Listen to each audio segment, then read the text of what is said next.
Court come to order. It is Monday, January the 5th, 2026. It's 9 o'clock in the morning. And the Kerr County Commissioners Court is in session in a workshop. And this is a workshop to include discussions, including but not limited to the following: battery energy storage systems overview, 391 Hill Country Sub-Regional Planning Committee progress report, applicable fire codes, authorities having jurisdiction over BESS, need for outside expert review and testimony, possible fire marshal permit and fees, best projects under temporary restraining orders, and options for Kerr County to mitigate best hazard and safety concerns. Okay, with that, we are now in session. Who do we have that's making a presentation? I'm going to make the presentation, Okay. and there are a few guests that will weigh in at the appropriate time. Normally, the public does not speak at a workshop. These are experts, like Fire Marshal. We've got Steve Olfer from Gillespie County Fire Marshal. So it's, Okay, we'll take it up as it comes. yeah. And then Van Zant, I was planning to dial him up after the break. I think they're best equipped to answer questions and concerns that the court may have. Okay, with that, can I go ahead? Yes? Alrighty. Okay, well, just a rough overview of the agenda. It doesn't necessarily follow in this exact order, but we're going to start, this is intended to be a kind of a deep dive on battery energy storage systems, what it is, an overview, why are we so concerned, a little of the history of the Chapter 391 Hill Country Energy Sub-Regional Planning Commission, and a bit of a progress report. Then we'll get into kind of the meat of the discussion part, at least. We'll talk about applicable fire codes, authorities having jurisdiction over BESS, the need for outside expert review and testimony, potential fire marshal permits and fees, and then we'll talk very briefly about a couple projects that are under temporary restraining orders. And lastly, we'll get to Kerr County options to mitigate best hazards and safety concerns. So this slide, and I hope everybody can see this stuff, and I'll just throw out for you, if you're having trouble seeing any of this, it is available on my personal website. All these slides are available at richpaces.com, so you can follow along there if that works better for you, or afterward. And of course, this meeting, I'm told, is being streamed live, and you'll also be able to go back to YouTube and watch it after the fact. So this is just an example of a battery energy storage system. This one is the Key Capture Energy facility in Pflugerville, and what you note from this one is that most of the time they are directly adjacent to a substation, a power substation. It's more cost effective for them and easier to tie in. So typically, best developers want to be right next to a substation. So what do these things actually look like?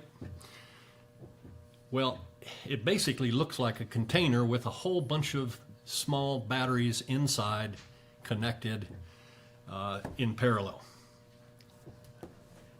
And these are air-conditioned containers because they have to keep the batteries cool. And they have some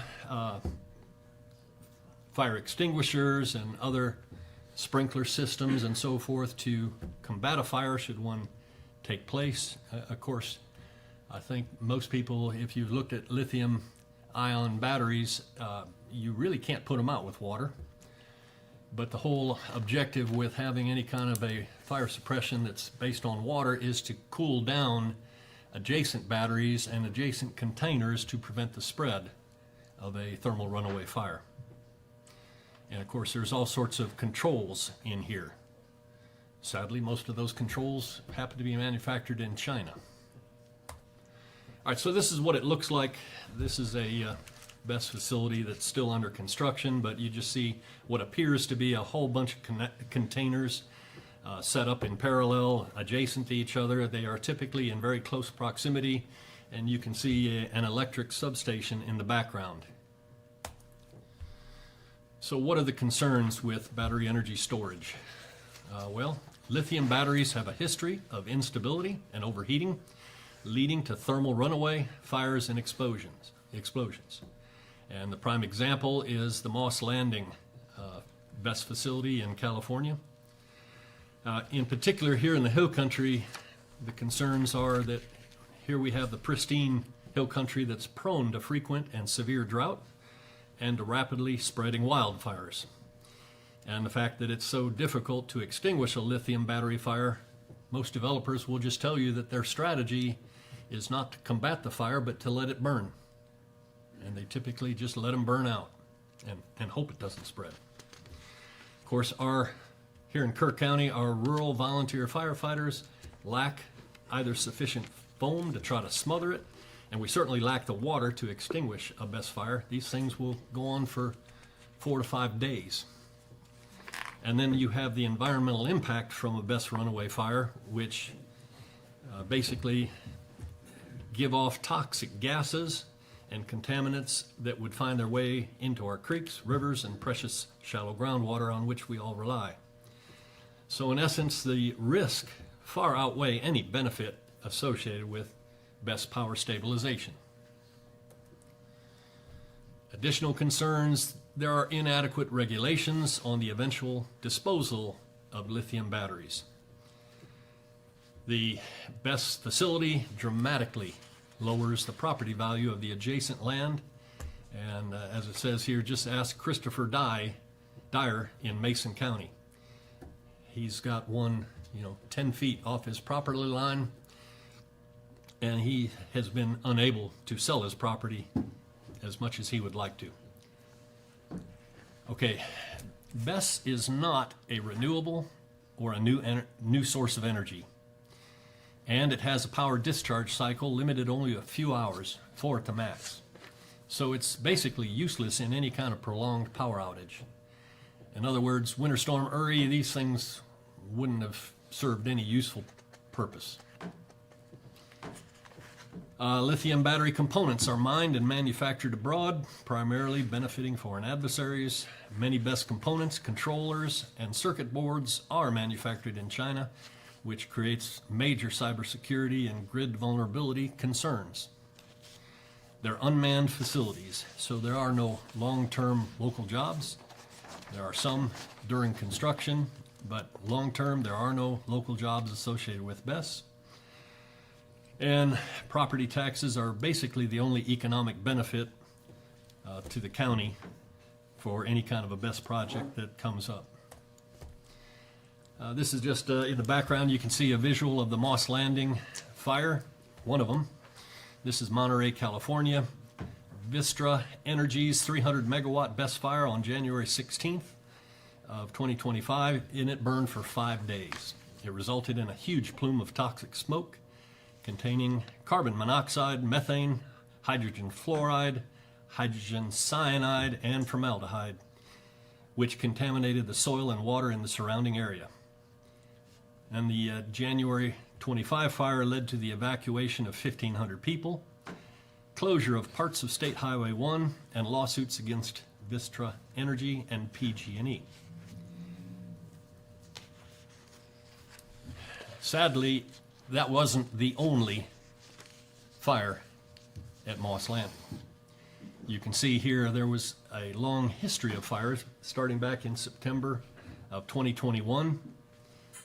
Overheating event caused a month-long outage. In February 22, another overheating event led to further operational disruptions.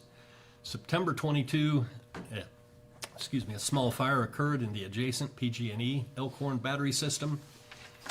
On January 16th, this is the big runaway fire that destroyed a large portion of the 750 megawatt Moss Landing battery storage facility complex, consuming most of a 300 megawatt, 1200 megawatt per hour phase of the complex.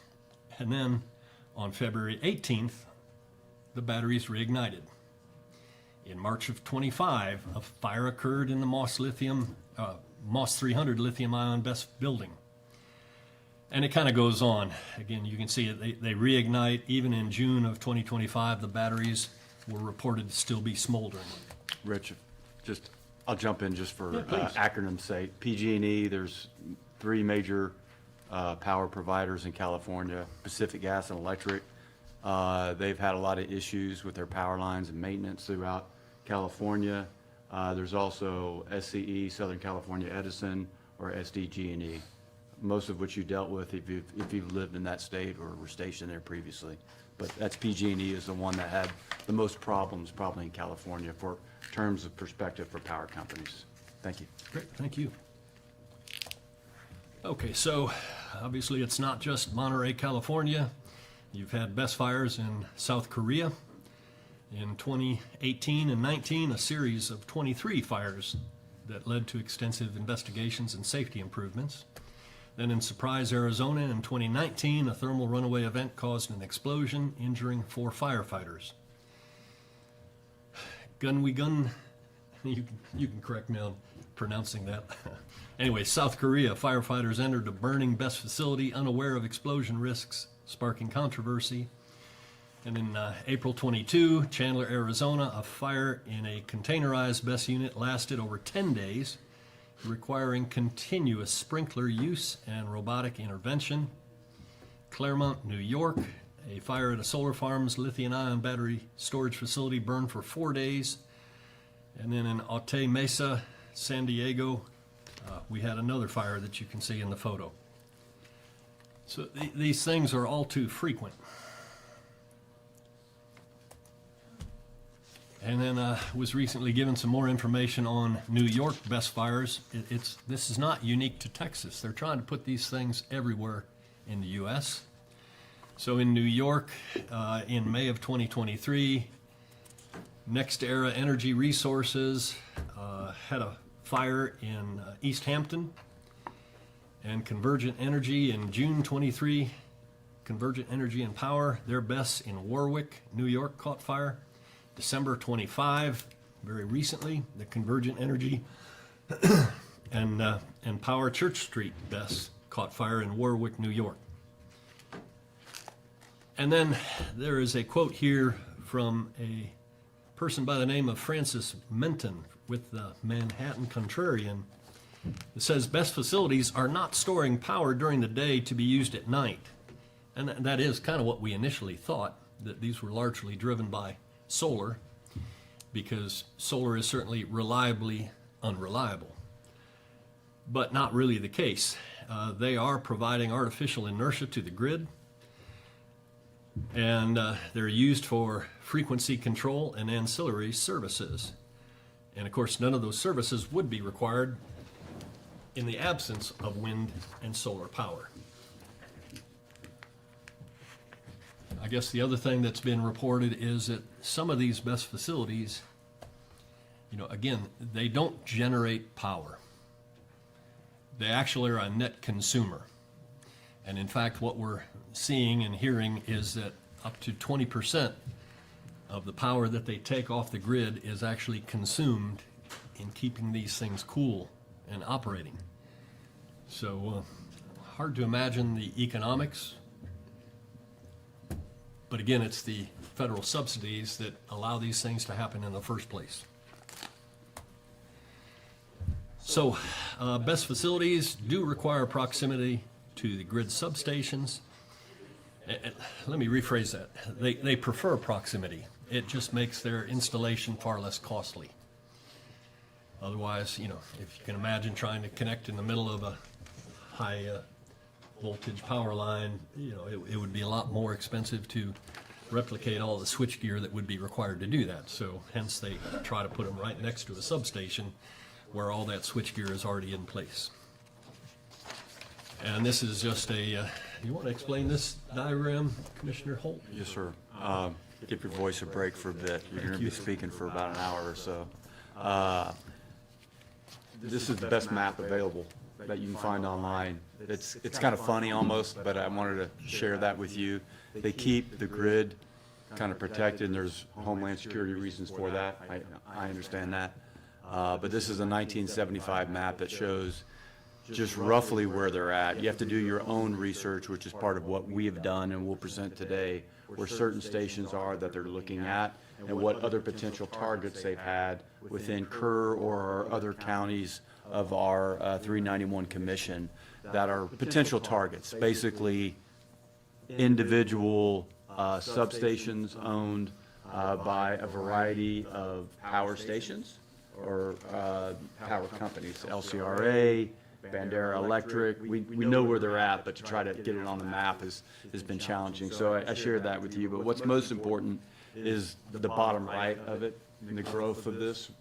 If you recall, when we started this discussion out, January a year ago, I think, it was about 822 was the total number they had planned.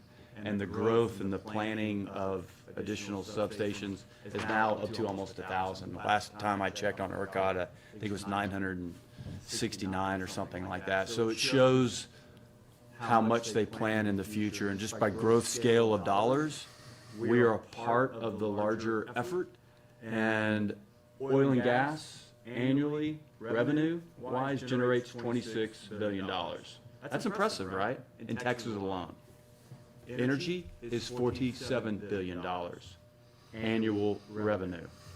To make this happen in Texas with BESS in the future is $147 billion of planned investment to do over 900 stations. And we are one county of the 254 that they're looking at.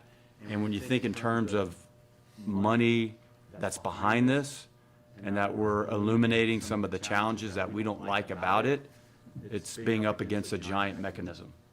So we fully understand that, but there are 13 substations in Kerr County that we're looking at, and we're only going to show you, I think, one today in a bit that talks about where they have intended to develop because they're on the ERCOT GIS web sheet, and that's very important that you know that. We're tracking every single time they come to us at a different power station. So I don't want to go on very much longer, but there we go. A couple other ones we were going to talk I want about. to go back Yep. to a question real quick. Back when you showed the unit itself, Oh, okay. you don't have to click all the way back, I but don't mind. That one? does the state code require them to have backup generators? Backup generators? Generators. Not that I Because recall. without generator systems, if these things lose power, like we did in Winter Storm Uri, those batteries naturally produce heat, and they're only going to sustain for a couple of hours. And if they're required to have AC internally, what keeps them cool? Yeah, they pull power from each individual container. Like if you look on the thing and you count on the number Well, of that's not containers. going to work if you have a power outage, but for a couple of hours. Correct. They're all dependent on each other. So if, you know, they're running AC to keep it cool, each unit does keep that. If it overheats, the ACs are required to keep it at a low temperature. But their code right now does require an internal system to extinguish, right? They're limited effectiveness, we know that. And also to have water on site, which is a requirement Yes. to cool down the additional ones. If you look at the pictures where During you, Winter Storm Uri, how long was your precinct out of power? 17 days. Yeah. yeah, the math doesn't add up when you talk about time. And if power's required, you're sucking all the power off battery packs additionally in the pack to keep everything cool and online, you eventually are gonna run out of power. But it's interesting to see they always advertise, we're 2 hours of power for 50,000 homes for 100 megawatt site. That's what they advertise, but the real truth is how they're used, and which was presented, they're used for frequency modulation, right? They keep sending power back into the system to try to keep it stable.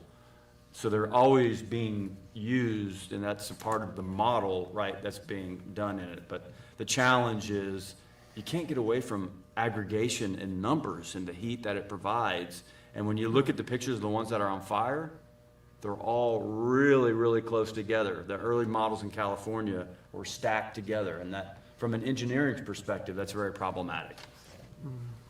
They're starting to space them out a little bit better. Apologize for dragging you backwards. No problem. So this is, we'll just cover a couple Couple of the best projects that we are aware of. And this first one is the one that kind of brought it to our attention in the first place, but it's down in Comfort. So again, Commissioner Holt. Yes, sir. There were 3 being planned at one substation location. Now, those that live out east know there are 2 substations that are on the lines at a place called Kendall Station. It's actually the Comfort LCRA stations, one up north and one to the south. The one to the south is right south of I-10 and 87. This one is about a mile from the high school where I work. It's about a mile from the town. It's on Flat Rock Creek Road, which is the only road that goes in. And it's about a mile from the Guadalupe. So it's kind of like northeast of the Highway 87 and 10 intersection, just to get you aware of where it's at. That's a major LCRA substation, right? And there's a smaller little component to the north of that. But they were looking at 3 different sites to be developed there for battery energy storage. One was 100 megawatts, one is 250 megawatts, and both of those are in the development pipeline as tracked on ERCOT. The third has fallen away. I can only presume they didn't get an agreement somewhere within land, and it's most likely I think the area down south, the one that's right by the new QT station. If you've been there to get their coffee or sodas, it's a nice place, right? But there is a lot of power, and that's a key gateway going into San Antonio, right? That power station, that's where all the power, most of it comes from the west, from wind and solar on the 138 kV lines, and they terminate right there into that LCRA substation. There are other substations on other cities that are off to the west that also take power and then distribute it and knock it down with the transformers to other locations. Okay, that's Comfort, that's what we know. The challenges that we have with that really is that there's only one way in. And anyone that lives beyond that, if they ever had an issue, has a real issue trying to get everyone out. We also have concerns about how close it is. If you dump a lot of water on that without containment, like an oil refinery has around its large oil tanks, there is no containment requirement. That water would run all the way downhill right into the Guadalupe. It's a straight shot, right in the creek, right down the Guadalupe. So we do have concerns about that. We also have concerns if it catches on fire, where do the winds go? They predominantly blow right back to the school, as we saw recently in a fire that was at that transformer field, or they could flow back into the town, requiring a significant evacuation. So that started a lot of the concern with Comfort as they grassroots stood up and provided opposition to this in the Comfort 590. So there was development sites to the north, which is Flat Rock Creek, Bess. You'll see that on the slide. And then there's Ringtail Ridge Storage, which is another key capture energy. So the one to the east is a 100 megawatt facility on there. KCE is Key Capture Energy. That's their 26th site. And the one to the north is where they want to do a 250 megawatt site. So you start adding up 350 megawatts. Who else has that large of a planned site? Not many places. This is probably perhaps the largest in Texas being planned.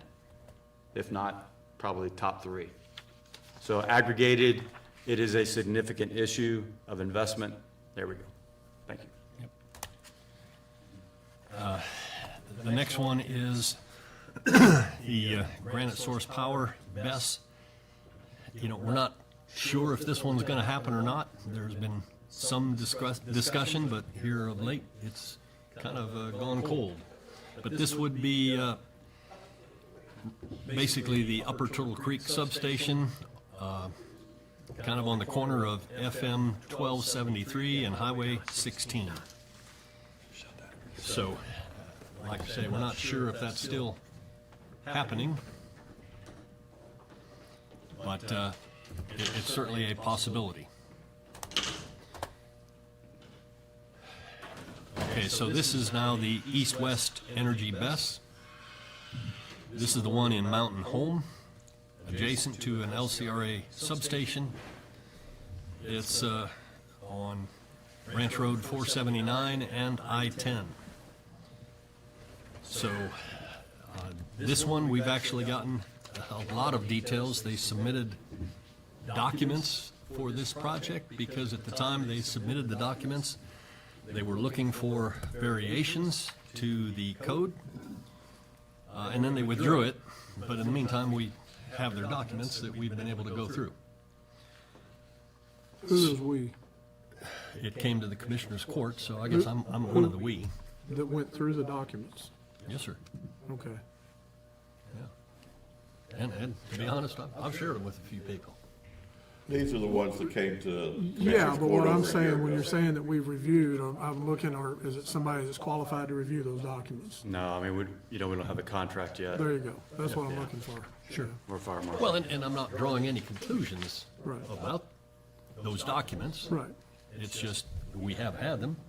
So we know a lot more about that project than we know about anything else. In fact, in many regards, we know more about that project based on that documentation than the one in Harper. Okay. Okay? So, let's see. This is 120 megawatt BESS.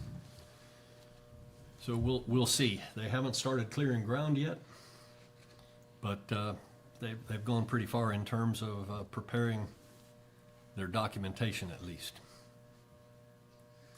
And I think one of the big concerns here, boy, if there ever is a fire, the proximity to I-10, it It'll might shut be it down. just The smoke. shut down completely. Predominant And then wind. for days, Yeah, think of the impact of that. yeah, you're right. Okay, this is the Harper Rogers Draw Energy Storage System, the next one. This is in Gillespie, or actually Harper, Gillespie County, and it's in Harper. And this certainly has all of the citizens of Gillespie County, and certainly of Harper area, up in arms. And there is a lawsuit that's been initiated by some of the residents, and Gillespie County has joined the lawsuit. We'll talk a little bit more about that later. But this is a battery energy storage project. Apparently they have broken ground. It's 145 megawatts, and it's in very close proximity to the school and very close proximity to the river, Pedernales, and just has created all sorts of concerns for the residents there that would have to be evacuated. And how do you evacuate the students when the cloud is surrounding the school? And there's a daycare there as well. Mr. Paces, can I add Go ahead, on one? absolutely. I had that thought in my moment. We didn't have Marshall Springs on here as well as a planned development to our Yeah, north in you're right. Gillespie. Marshall Springs is a little more interesting because it's a solar field and a battery storage, but not small battery storage, which typically accompanies a solar field, like a 10 megawatt. It's a 100 megawatt battery storage facility and a solar field, which is significant, being Where? planned in Marshall Springs. It's an area Gillespie north, County. I think it's northeast of Harper, in Gillespie County. So they have two different projects ongoing on the ERCOT website. In case you see that and you search through, you'll see two different projects. Thank you. Yep, thank you. So, let's talk a little bit about regulations. Now, it's very clear that best developers target the unincorporated areas of small counties, and they're trying to acquire land adjacent to an electric transmission substation. Why? Well, because no local permits or approvals are required unless the developer is requiring a variance or requesting. So, to a large degree, counties may not even know that a BESS facility is being proposed or installed, until concerned citizens start reporting it. Because they don't have to come to this commissioner's court or the county engineer or anyone for approval. So the only approvals appear to be from ERCOT, and that consists of an interconnectivity study, which really just kind of looks at the technical aspects of the proposed facility and whether it'll be the right frequency and, harmonics and so forth, and how the control system will coordinate with the grid. Then we recently found out that they actually do a cybersecurity study, because frankly, we were kind of in the dark about that. And although they're still not giving us much information about the cybersecurity study that's done. We'll talk more about that a little later. And then there is a final authority given from ERCOT to energize. So, the state and national codes and standards do apply to BESS.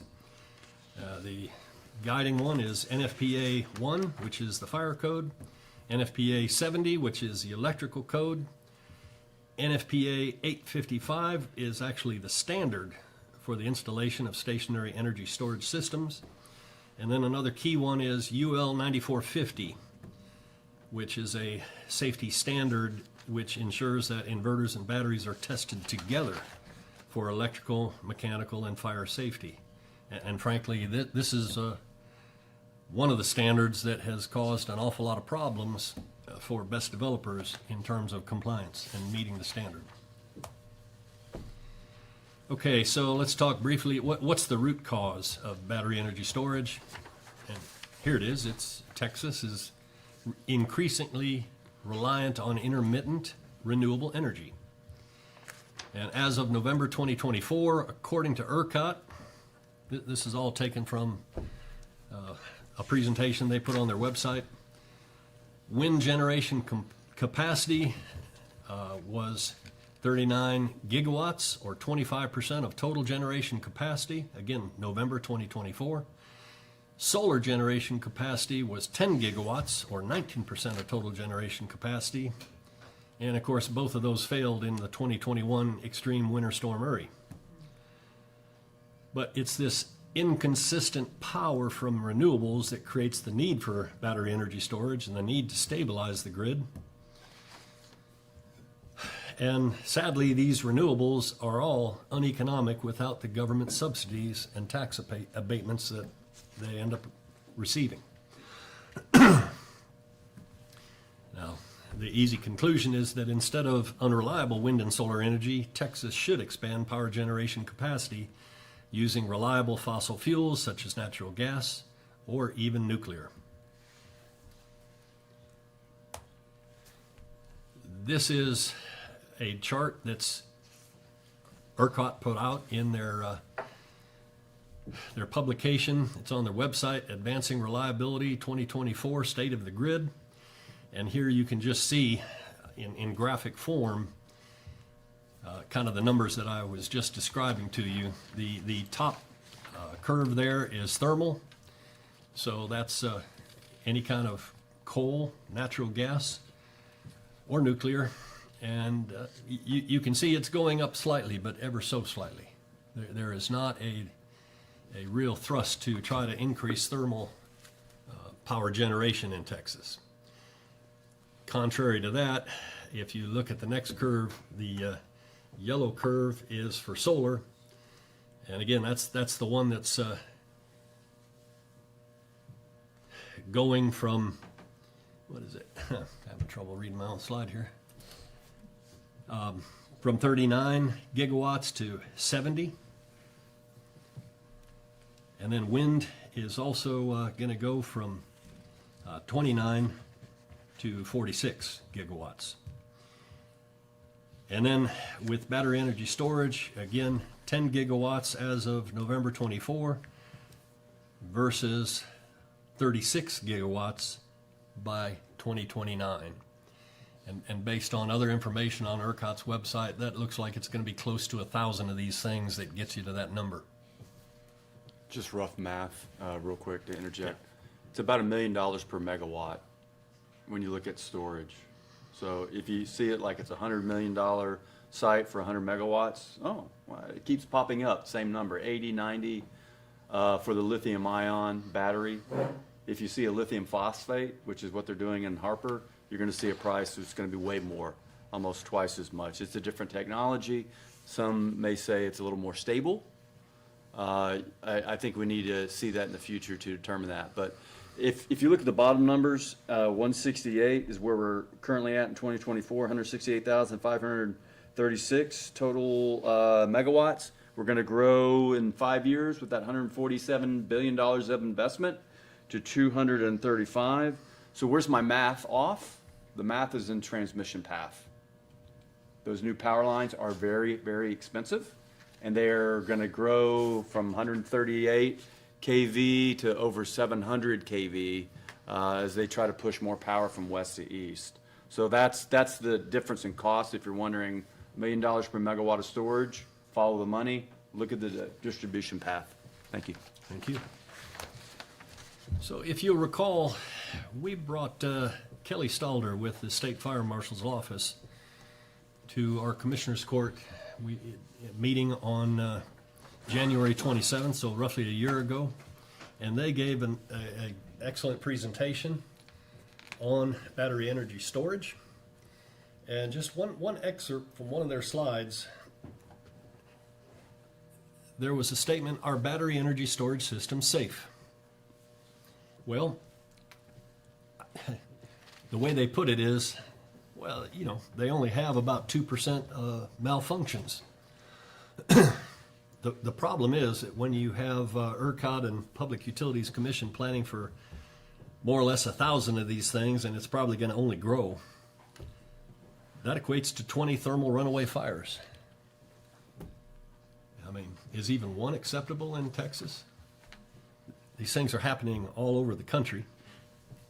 Very predominant out in California, and we've seen a lot of them in New York now. So when is the first one going to hit Texas? To me, it's just a matter of time. Okay, so let's just back up and go through what has Kerr County done in terms of trying to take action. And we've had a number of different Commissioners Court resolutions on BESS.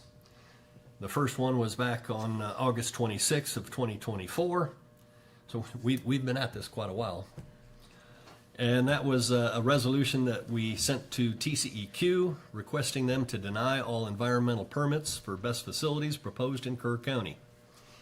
We sent another one, same date, requesting Senator Flores and Representative-elect West Verdell to pass legislation requiring TCEQ to hold public hearings for all proposed BESS facilities, requiring BESS facilities provide adequate fire protection and containment, requiring a 1,500-foot setback from adjacent property lines, eliminating all government subsidies for BESS, and requiring a financial guarantee for proper disposal of lithium batteries. The good news there is Representative Verdell did initiate legislation for a 1,500-foot setback. Unfortunately, it didn't go anywhere. It never came out of committee. Then on October 15th of 24, another resolution was approved to study the creation of the Hill Country Energy Subregional Planning Commission that was, at that point in time, planned to join with Kendall County. And then roughly a month later, November 25th, we authorized the creation of that Hill Country Energy Subregional Planning Commission with Kendall County. And then, of course, we had to go through the process to have interlocal agreements and bylaws hammered out. It did take a while, but finally we authorized the execution of those agreements on February 10th of 2025. And at that point in time, this court appointed Commissioners Paces and Holt to the Subregional Planning Commission Board. And on January 27th, 2025, I already kind of mentioned it, but we had the State Fire Marshal's Office here, and they briefed this court on applicable fire codes and on the potential assistance that the State Fire Marshal could offer in terms of enforcing the codes. And then on May 27th of 2025, the Commissioners Court approved a policy on the safe development of battery energy storage systems for the East-West BESS. That was Court Order 41286. And which it's fine. I guess I have a note there. We really need to replace that with a stronger policy because that one only talks about recommended actions. So now let's talk a little bit about the 391 progress report. So, as I've mentioned, we had authorization from Kerr County's Commissioner Court, and of course Kendall County went through the same process. So the first board meeting was held on February 14th of 2025, and then later, fairly recently, November 18th, Gillespie County joined our Subregional Planning Commission.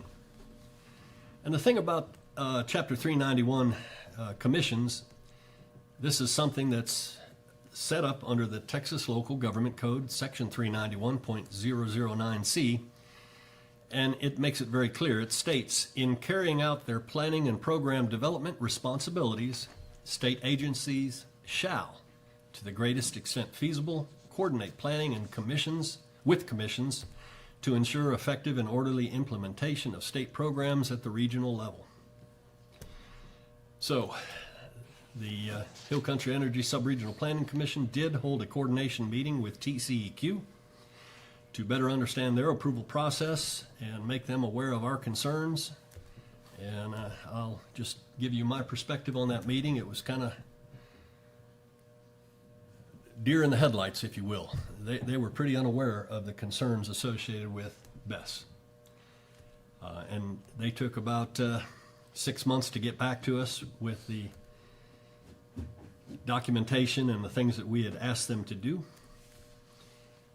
And basically they've just said, for the most part, they are not an approval agency. They have no real authority over these things, and they're not going to be able to help us too much. Is that fair, Commissioner Yes, Holt? sure it is. All right. In the meantime, we have been trying our hardest to hold coordination meetings with LCRA, PUCT, and ERCOT on BESS development in Kerr and Kendall counties.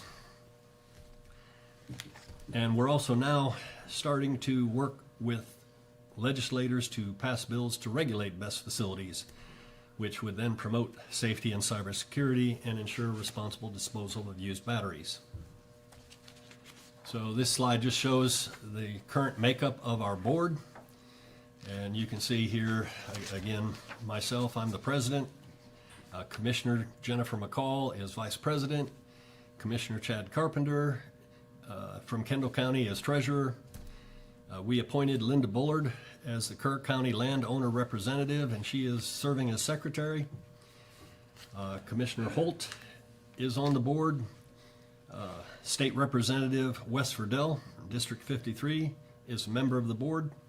And recently we have now Judge Daniel Jones from Gillespie County and Commissioner Keith Kramer from Gillespie County. To be fair, the state rep is ex officio, a non-voting member Correct. for 391 requirement. That's right. So previously we had 5 voting members, now we have 7. So let's just cover some of the key correspondence with LCRA. We have sent 4 notices and only received 1 response. And their position is LCRA is required by state law to provide transmission service to generation resources seeking interconnection on a non-discriminatory basis. And they're telling us they have no discretion to choose which projects it will interconnect to the grid. Now, we've asked them to tell us which state law requires them to do that and which one defines BESS as a generation resource. And we never did hear back from them on that. But you'll see that I've gotten the information through State Representative Verdell. Anyway, and LCRA also said that they are a political subdivision of the state and not a state agency subject to Chapter 391 of the Local Government Code. Now, we've argued with them. We have a different view. We believe that LCRA is indeed a state governmental agency subject to 391 of the Local Government Code based on its creation by the Texas Legislature and the definition clearly stated in the Texas Special District Local Laws Code, Title 6, Subtitle G, Chapter 8503. A conservation and reclamation district to be known as the Lower Colorado River Authority is created. The government is a governmental agency and a body politic and corporate. So we kind of agreed to disagree on this, but again, their interpretation is they're still not a state agency. And then we've corresponded with ERCOT, and the response we got from ERCOT was that they manage a generation interconnection process which includes studies and testing to confirm that new generation projects will not disrupt the reliable performance of the electric grid But they've come back and made it very clear that they're not a state agency and they're not subject to Section 391 of the Local Government Code. And in fact, ERCOT is actually a membership-based 501c4 nonprofit corporation.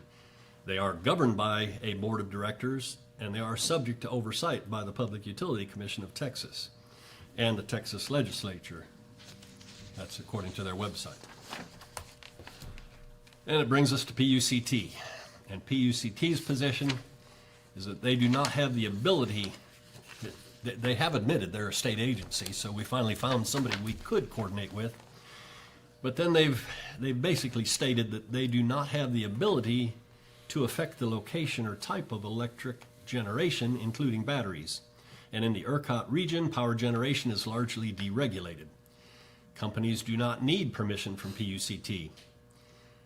The type and location of electric generation is made by developers and investors of each project. A power generator must secure an interconnection agreement from the local electric distribution utility and ERCOT.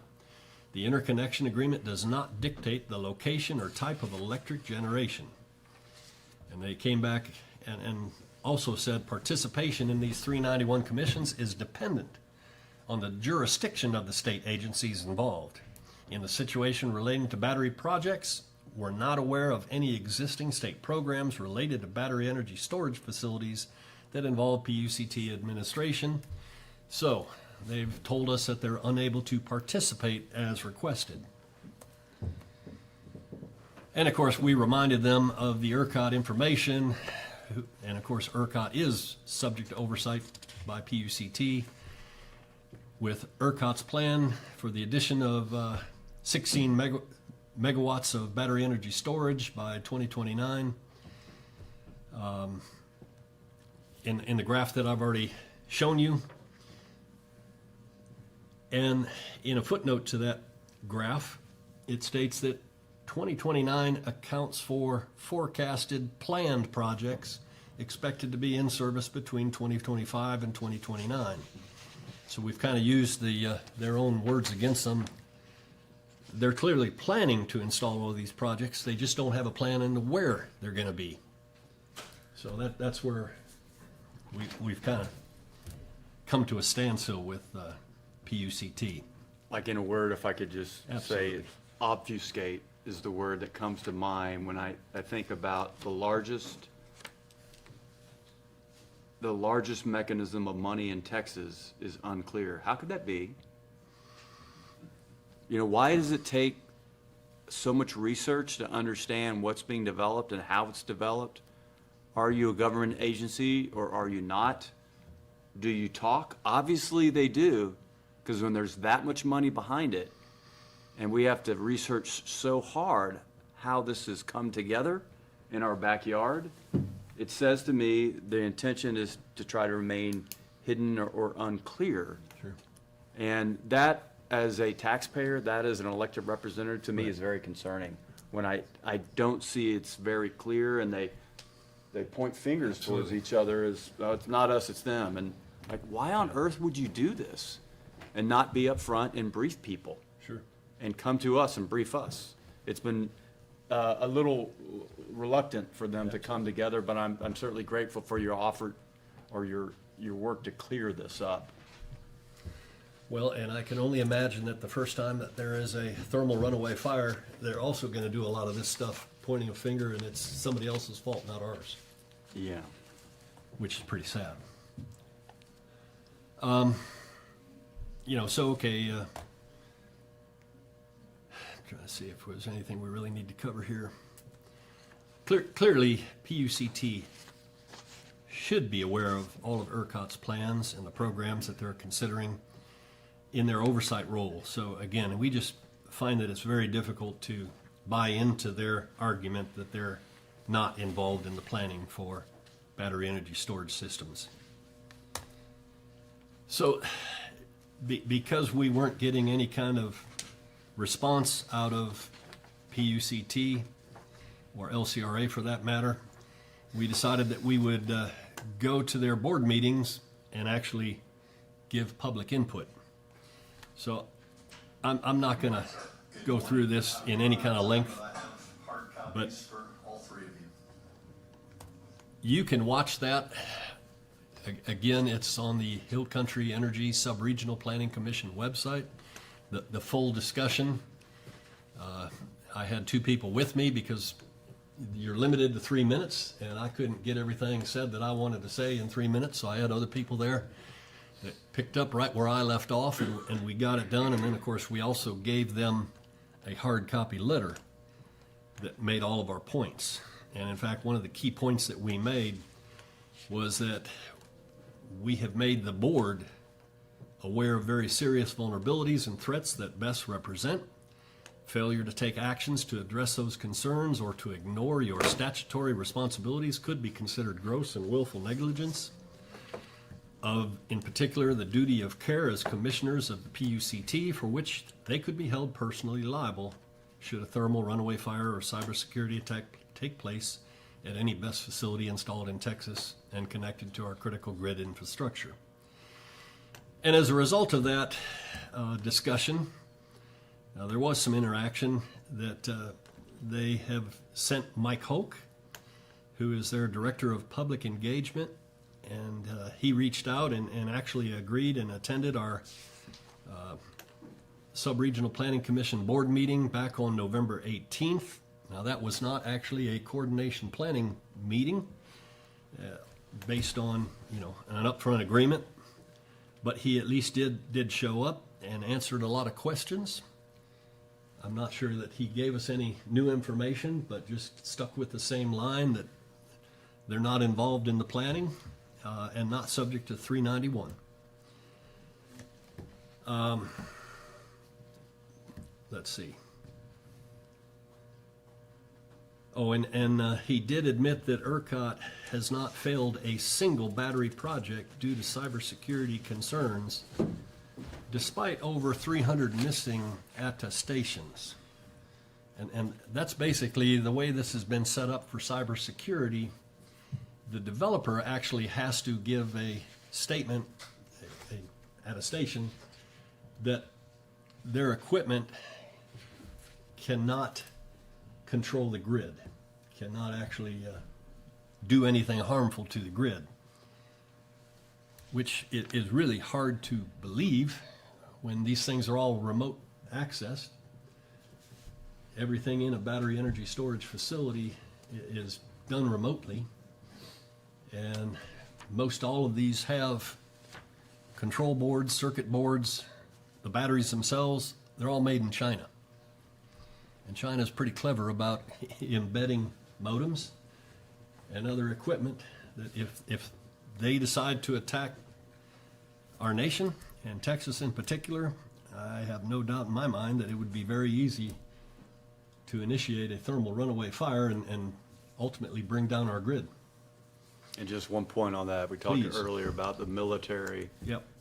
We were going down the road of planning to have these on military bases, and then we did our own research and realized no way will we ever have one of these on a military base because of the stored power of batteries that are on the other side of the transformers and the transmission path. If the controller can be done remotely and left open, that would be like a power surge, a power strike on the most important piece in the system, which is the transformer. If the transformer is blown because of a power surge, like a lightning strike, it'll take down the grid and then it'll continue up path all the way to a socket. So everything in the middle in between that and a power attack could be rendered useless because of all the power stored. If you can get in the code via direct access and placement, air gap, whatever things that you're watching in Ukraine happen, right, could be a reality here. And we're very dependent on people to protect that system, right, for remote access. The challenge is with all these different companies that are out there, do they have the same level of cyber protection? We hope so, but who's regulating that? And with that much energy that is there and potentially in the hands of an adversary on our grid, I have a concern with that. And who makes our transformers? China. It's all Chinese. That's right. Unfortunately, in America, we need to think about how we get into that business again to protect our grid.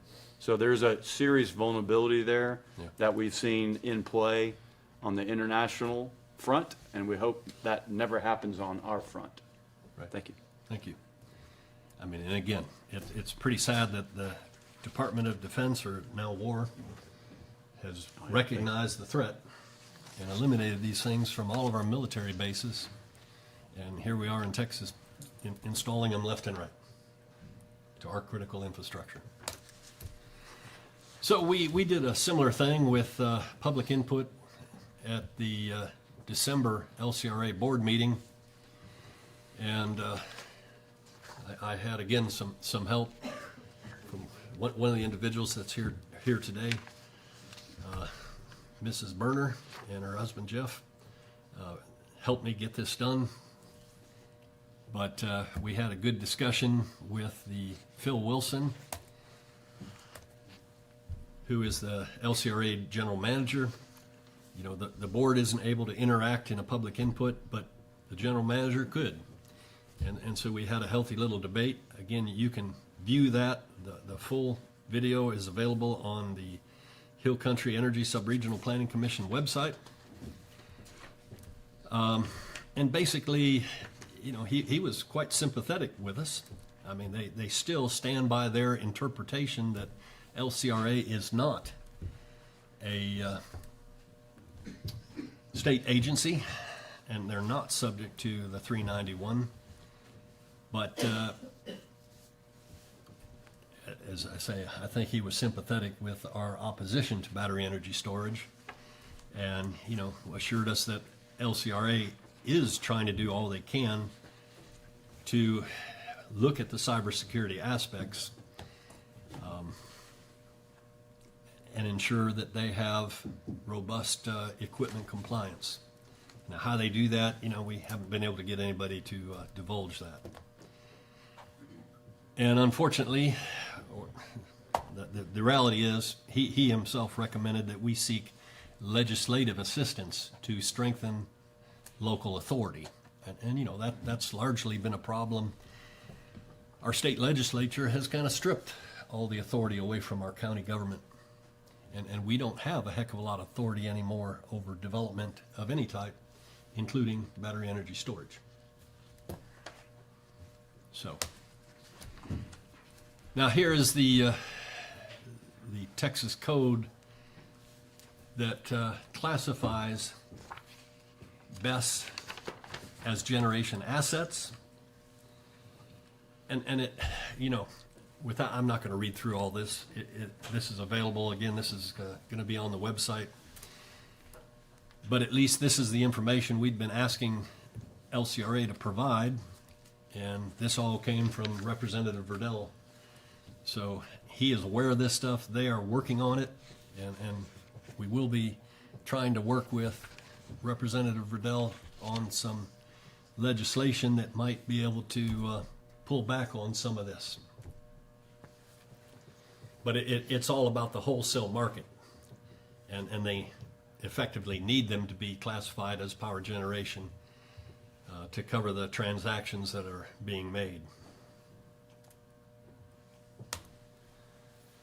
So that brings us to cybersecurity and the lack of enforcement.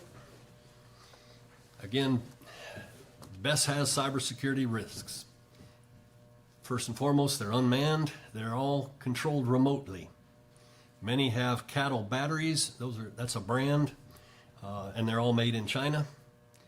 In fact, 90% of all the lithium-ion batteries in any kind of BESS facility are made in China. They also have various circuit boards and control equipment, all made in China. There's the actual name behind the acronym, Contemporary Amperex Technology Co. Limited. And they are, of course, the world's largest battery maker and a dominant supplier in cells for U.S. BESS. Now, in July of 23, the San Antonio grid infrastructure was taken over for 4 hours by a terror group by the name of Volt Typhoon. And this was a result of the Chinese-made cameras that were connected to the San Antonio grid. The Lone Star Infrastructure Protection Act of 2021, which is now Chapter 117, of the Texas Business and Commerce Code, it aims to protect Texas critical infrastructure, including the grid, by prohibiting contracts with or access by companies or government entities from China, Iran, North Korea, and Russia. And then the code was recently amended to include components made in China. The governor put out 2 executive orders. One was GA 48, November 19th, 2024, that specifically requires all state agencies to require any company that submits a bid or proposal with respect to a contract for goods or services to the agency to certify that the company and any of its holding companies or subsidiaries are not listed. In other words, they're not Chinese, Russian, Iranian, or North Korean. And here's the problem. Over 300 attestations are missing because somehow we're relying on these companies to testament that the company and none of their holding companies or subsidiaries are based in China, Russia, Iran, or North Korea. And it doesn't appear that they have a good system in place to work through those 300 attestations. That hasn't changed for a while. The next bullet just talks about the Department of Energy's Office of Cybersecurity, Energy Security, and Emergency Response, that's CSER, found that over 90% of grid-scale BESS deployed in the U.S. contain critical components manufactured in China, including battery management systems, power conversion systems, and supervisory interfaces. So the real question is, what are PUCT and ERCOT doing to enforce Chapter 117 of the Commerce Code, and of course GA 48 and the governor's GA 49 to ensure that the grid is in fact protected from cybersecurity threats?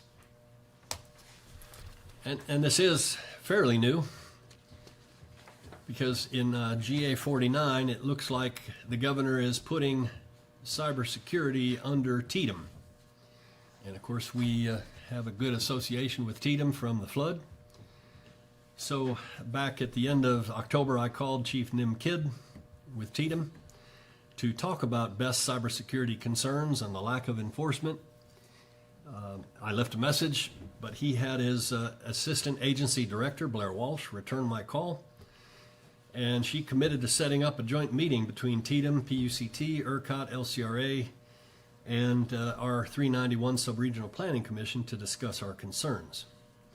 Now, we have invited TDM to our next Sub-Regional Planning Commission board meeting on January 18th, 1 o'clock in the Gillespie County Courthouse.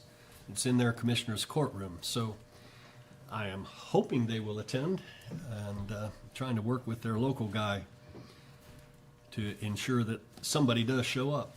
Because to me, this is one of the biggest concerns. Otherwise, real briefly on regulatory strategy, the 89th legislative session, there were 12 House bills and 7 Senate bills that were proposed related to BESS. Unfortunately, only 2 bills passed both the House and the Senate. One was House Bill 3824, and that requires BESS facilities to follow fire safety standards established by the State Insurance Commissioner. And of course, the State Fire Marshal is under this commission. And it establishes strict standards, reporting, and operational plans. It applies to BESS with a commercial operations date on or after January 1st of 2027, or as determined by the commissioner. It also forbids a city or county from superseding the bill with their own standards. The only other one that passed was House Bill 3809, which mandates decommissioning requirements for battery energy storage leases. That doesn't address if they buy the land, but if they lease it, they have an obligation to put up some kind of a bond towards eventual proper removal and disposal of those batteries. So again, very disappointing, but we'll try to encourage the next session to do a little bit better. And this is just a kind of a slide that I make a point of in most of our board meetings with the Sub-Regional Planning Commission. it's not just about the commission and what we can do. It's about what every concerned citizen can do. Because we're seeing that we are moving public opinion and we are pressuring the government to take action. And the key is to ask them to stop installing unreliable renewable energy projects and BESS, stop offering government subsidies for unreliable energy and BESS, promote alternative reliable energy solutions and power plant diversification, upgrade the transmission lines, and then lastly, ensure that sufficient regulations are in place regarding BESS. So by concerned citizens sending letters to the president, the governor, lieutenant governor, senators, representatives, whatever, it does make a difference. And we're seeing with the current federal administration that they have removed a lot of subsidies out of the budget for solar and wind. Unfortunately, they haven't removed anything about BESS. And so the best we can see, BESS is still fully funded in terms of subsidies. Before you move on, maybe just to cover the importance of the challenges they've had in producing power over our lifespan. If I was going to ask you, name 2 nuclear facilities that had issues, one in Russia or Ukraine, what's the name? Chernobyl. In the United States, what's the name? In New Jersey, 3 Mile Island. Yep. What are the 2 names we just went over in the best facilities that had fire? Do you remember? Moss Landing. Moss Landing and Otay Mesas, how it's pronounced, Otay. So each of those facilities had a huge environmental impact. When all the smoke was going up and they were burning up, and they put over anywhere from an estimate of 1 to 8 million gallons of water to try to cool down and put the fire out on Otay Mesa. It is 1 mile uphill from the Tijuana River. Where do you think the water went that they put on with no containment on that facility? It went right into the river and right to the ocean. Now, if you look up north in Moss Landing, that's a marsh that they put it on. Prevailing winds, if you've been up there, you know, see the Pacific, the winds blow inshore, right? What's inshore of that marsh in California? A very fertile area where a lot of crops are raised. So all that black smoke, the heavy metals, the effluents that are part of the battery process that burnt up was carried over into the fertile growing area and the very sensitive marsh environment. Do you hear a lot about that? You got to actually look, and why is that? Why isn't that covered more? Because that media and that state is very embarrassed about what happened. So we have concerns about when we look at those 2 models, if that happened here at 20 facilities in Texas, would it have the same impact? Would it be covered? Are we protected? That's why we're here together, and that's why we're presenting this information. You shouldn't forget those names because they're just as important as Chernobyl or 3 Mile Island, because that's what we don't want in Texas. Absolutely. Right? Absolutely. Thank you. So that brings us to this slide, which is going to be kind of the last one for this segment. Maybe we can take a break. But so the real question is, are we having an impact? And sometimes it feels like we're not. Then again, if you look at this slide, and I'm not sure how well you can actually see it, but this is how many power projects have been canceled. And it shows it by technology. And it's just for the 2025 projects that were canceled in 2025. So 86 gigawatts of power projects, solar power projects, were canceled in 2025. A lot of you may have heard that the solar project in Bandera County was canceled. That's one of these. Storage projects, which is BESS. 79 gigabytes of BESS projects were canceled in 2025. Wind, 54 gigabytes of wind projects were canceled in 2025. And then they've got a category here, hybrid. Not sure what that actually is, but anyway, hybrid is 23 gigabytes that have been canceled. And then the last, they have a category for gas, presumably natural gas, conventional thermal. Just under 5 gigawatts have been canceled. I think what we talked about earlier was some of that is the geothermal, where they burn trash and create the okay. heat and energy. Yeah, you're right. Boil water or steam turbine. It's you see a lot of that in the East Coast. Not a bad idea. They're burning trash, but you know, you got to make sure it's not plastic. They don't burn plastic. Yeah.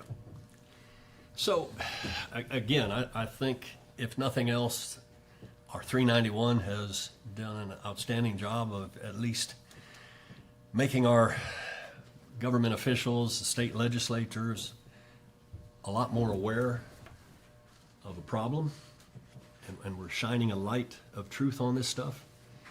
So how far that gets us, I don't know. But I do feel like we're having progress. some impact. And it's not just our 391 commission, it's everybody who's ever written a letter.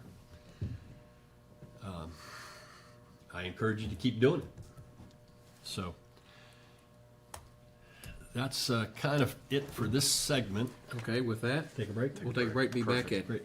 10:20. Super.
back to order. Okay. Well, we went through the lengthy stuff. This segment should go a little bit quicker, although this is where I expect we'll have a lot more discussion. So, this slide, oh, there it is. This slide just talks about the applicable best fire and safety codes, which I kind of already covered that to a large degree. I guess the only thing I'm pointing out here, the additions that are currently in force, mostly the 2021 additions, and for NFPA 855, which is really key, it's the 2020 edition. And even with the UL 9540, it's the 16 edition. Now, the Texas State Fire Marshal's Office is planning to adopt later versions this year. But, and that would be very beneficial because the later editions are much stronger and will definitely bring greater safety into any best facilities that are required.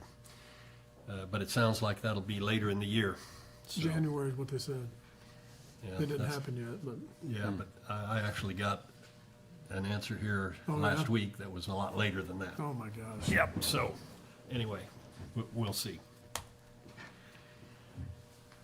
And it's NFPA 855, which is again the standard for BESS. It does require fire detection systems and fire suppression systems, depending on the size and type.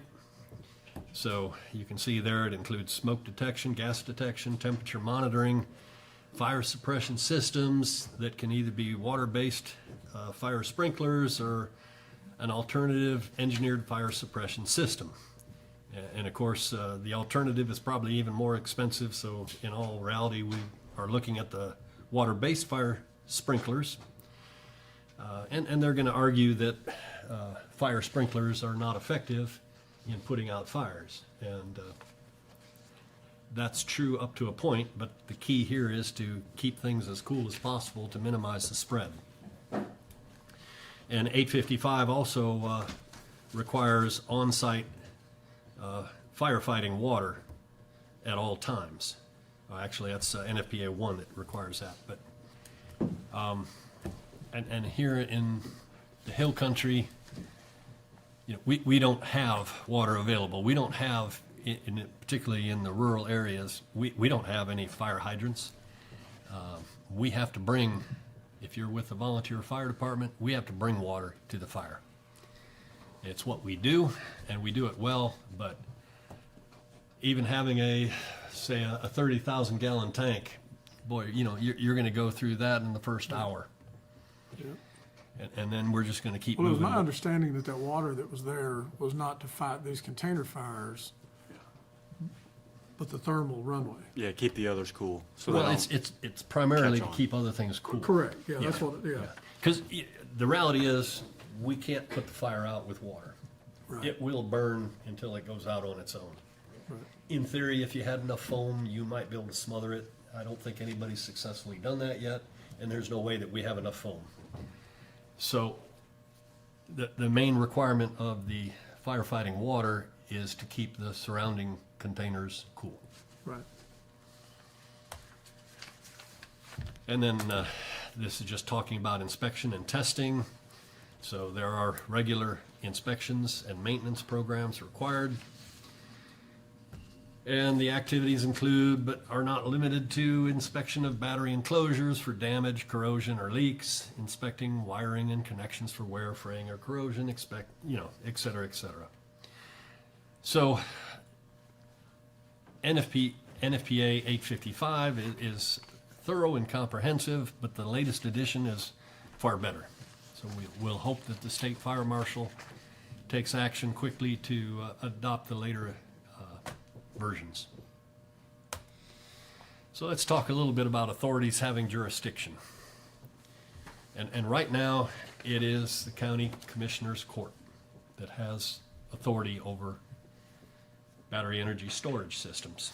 Now, that only applies if they're asking for a variance, because they don't technically have to come to us for any approval unless they're looking for a variance. authority could be an ESD if they are contracted with the Commissioners Court. They can hire their own fire marshal. And I know that the Mountain Home, or what is that, ESD number 2, has had discussions about hiring a fire marshal. Let's see, Brian Alexander was gonna be here. Anyway, he's not. Emergency Service District. Yeah. We have Oh, four. We have sorry, four of them. Emergency Service. And There's let 4 me of make them. sure that we're all on the same page. Yeah, The contracts that the county commissioners court currently has is with the VFDs. correct. Various VFDs have ESDs that raise their tax money to fund their services they provide. But I don't think we have any direct contracts with an ESD. I don't think we No, do. we just appoint the board members. Right. But the point here is I'm informed that for them to become the authority having jurisdiction, they have to be contracted with this Commissioners Court. So that's something we'd have to look into, and, you know, we'll see if any of them actually want to do it. And lastly, if appointed, a county fire marshal could be considered the authority having jurisdiction, but only if the Commissioners Court appoints one. Now, we have had discussion with the State Fire Marshal's office, and they have informed us that they will inspect facilities for compliance once constructed, but they only advise the authority having jurisdiction of any deficiencies. So in other words, they would come out, do an inspection, and then tell this Commissioners Court what their findings are, and it would be up to us to enforce the implementation of, or the correction of the deficiencies. And then counties may also contract with fire and safety code experts who would review the plans and documentation submitted. And generally, you have a 30-day time frame to do that, or they're deemed approved. And those experts could also be utilized to inspect the facilities and advise the authority having jurisdiction of any deficiencies. Now, under the Texas Local Government Code, this is in regard to hiring a fire marshal. It's all under Chapter 352, Subchapter B. And in counties that do not have the ability to adopt a fire code, and that deals with having a population that's under 250,000, and for counties that don't border another county with a population over 250,000. Prime example is Kerr County. We certainly have a smaller population, and we don't border a county with a larger population. That's the difference. Kendall County does have a fire code because they're border with Bear County, and which is a much larger population. So they're able to enforce and adopt their own fire code. Let's see. And under Section A of 352.016C, the Commissioners Court may by order authorize the county fire marshal to charge a fee to the owner of a business, a multifamily dwelling, or a commercial property for a plan review or inspection conducted under this section in a reasonable amount determined by the Commissioners Court to cover the cost of the plan review or inspection. And you know, that means specifically it's the time and cost of any technical expert or the fire marshal himself. And we have reached out and, well, we've identified a couple experts. The first one is Dr. Robert Steele. He's the president of Columbia Power Systems. He's a recognized subject matter expert in energy storage market sector, 42 years of experience. And he also supports the energy storage market sector as a UL 9540 and 9540A technical committee member and a contributing author to the NFPA 855. This is the individual that Van Zandt County has a contract with. He's doing the expert technical review for Van Zandt, and Kendall County recently contracted with the same individual. And by all accounts, he's kind of the best, and developers start sweating when they hear his name. The other one that was highly recommended by the Van Zant Fire Marshal is Dr. Eric Archibald. He's Principal Engineer of Hazard Dynamics. He is a licensed PE with expertise in explosions, lithium-ion batteries, and fire dynamics. He serves as a structural specialist on Texas Task Force 1 Urban Search and Rescue Team and was previously a volunteer firefighter in Pennsylvania and Mississippi. So the scope of work that you would have for these kind of experts would be to review the construction and operations permit submittal documentation for compliance with all of the different codes and regulations. They would be a silent participation in any kind of a county or project meeting, and they only provide technical opinions to the county unless otherwise authorized.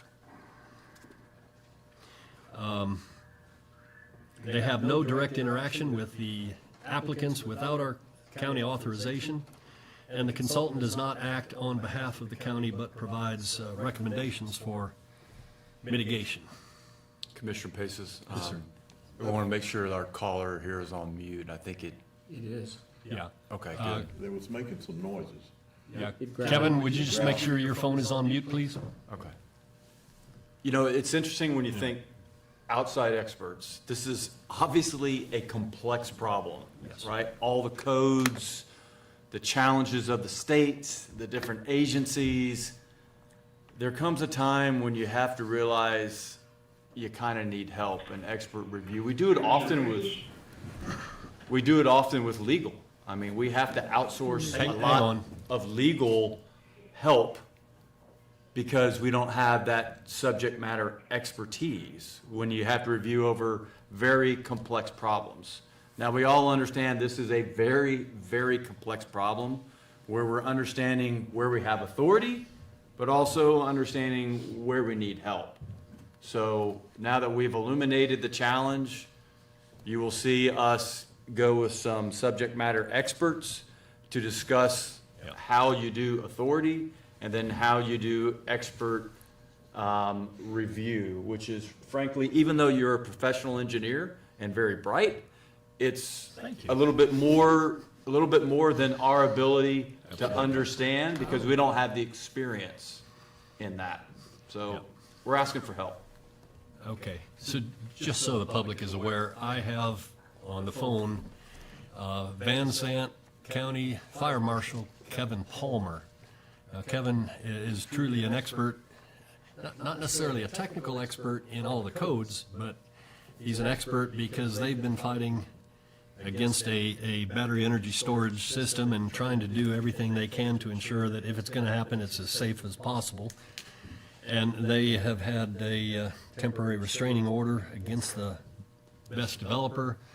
So he is also the guy, he came to one of our Hill Country Energy Sub-Regional Planning Commission board meetings and just provided outstanding expert testimony.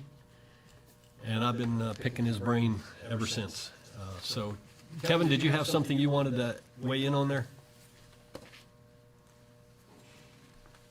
Hello? Okay, I guess he does. Yes, sir. Oh, there. Yes, Go. sir. I'm here.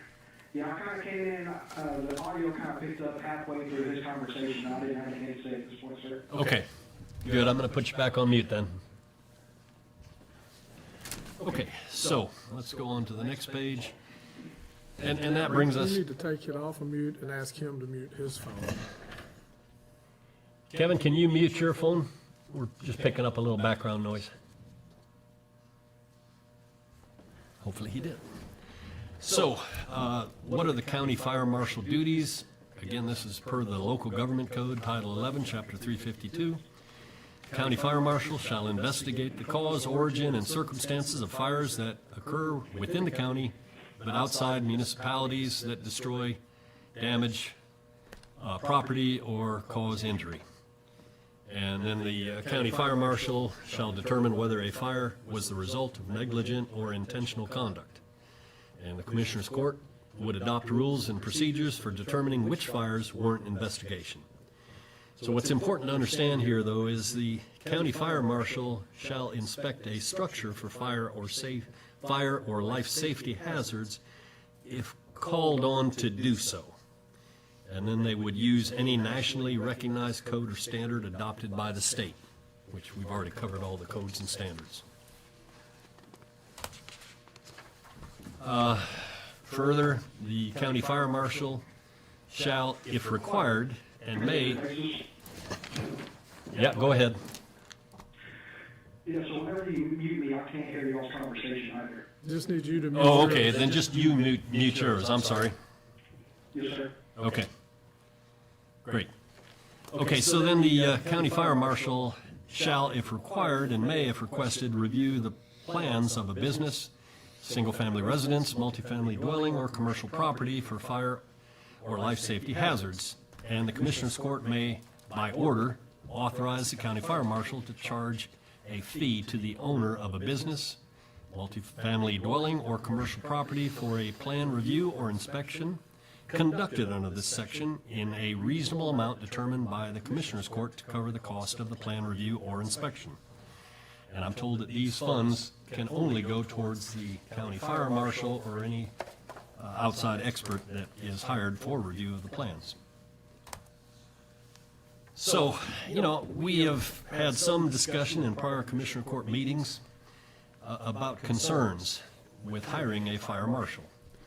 And the first one basically is, will the creation of a county fire marshal require the funding of a completely new department? Screen didn't change up there for them. Sorry, what? Your screen did not change up there for them. That's Tyler. Mine changed over here. There, now it has.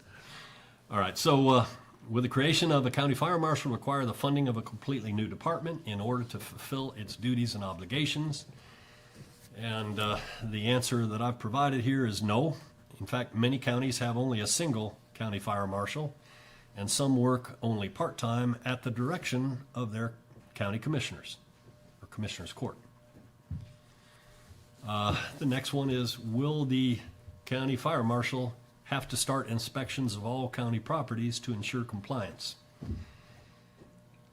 And the answer, the county fire marshal will only have jurisdiction in unincorporated areas. For example, Ingram, which is incorporated, they would have to request our county fire marshal to provide assistance. Now, Kerrville, they have a fire marshal, so we would not be doing anything with Kerrville. Next, we would see that older buildings are grandfathered to the standards and codes adopted at the time of construction. And basically, you know, if a business has been in place for 20 years, well, whatever you go back 20 years ago and the codes that were in effect, that's what they're grandfathered to. Doesn't mean that they can't upgrade as is reasonable, but I guess the point, and a lot of this came If from, they upgrade, they're subjected to that. Exactly. if they do an upgrade. Right. Right, or a rebuild or something, yes. Then they have to rebuild to the latest standards, you're right. Yeah. But if they're not, then they're grandfathered. Right. Okay. And of course, a lot of these answers came from Kevin Palmer at Van Zant, and he's basically saying, well, you know, most competent, qualified builders are good enough that they actually build to the fire and safety codes that were in place at that time. And the Commissioners Court may direct the county fire marshal to prioritize structure inspections based on use, occupancy, and history of fires or complaints. So it's not like, you know, day one you hire a fire marshal and they're gonna start attacking every business out there. Not at all. You would have a plan and set the priority. And I'm sure that we would want the focus to be on helping business owners address critical safety hazards with a reasonable time frame being provided. And a part-time fire marshal would be constrained to focus on fire investigation and large-scale new construction industrial projects. So this is a good opportunity. I know there are some concerns. Go ahead and let's air them out, and we can get some further input from Fire Marshal Kevin Palmer, and we also have Fire Marshal from Gillespie county here as well. Any, Well, are you, I think we voiced some before, concerns about, it sounds all well and good to maybe contract with a fire marshal and the focus, like these best facilities and what have you. If we hire one, he's on the payroll, either part-time or full-time, then he's gonna be digging into other things that come along and a whole new department and all that. And we're not really for that. yeah, Concerns, we have, just like, we have older established businesses out there, or homes that build outside shop, and all of a sudden, we go kicking the tires on that kind of stuff, and, maybe we fix one problem and create two or three more for our citizens out in the rural areas. yeah. So, that's my take. I've got a couple of concerns. One is, I love your presentation, y'all have done a great job. And you've done a lot of deep research, and I think we're all after the same final goal. 100% on board with you. And that's to stop this runaway train or figure out until they get it defunded. I think all that's great. But first off, we just passed a budget we ain't got any money in. That's a concern of mine when you're talking about hiring. That's the Jerry Maguire concern.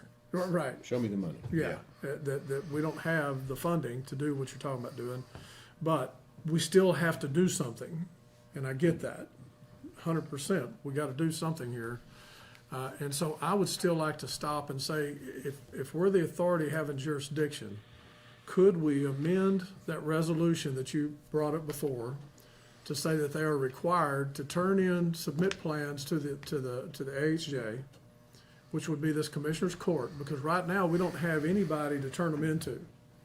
Our engineering department's not qualified. Correct. And they're overwhelmed, frankly, with all the work they're doing now.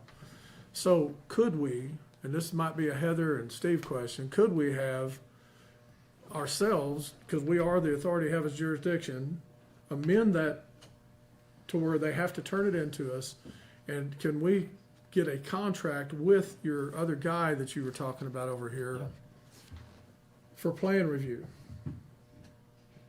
And then because we're simply an extension of the state, right, when it comes to this.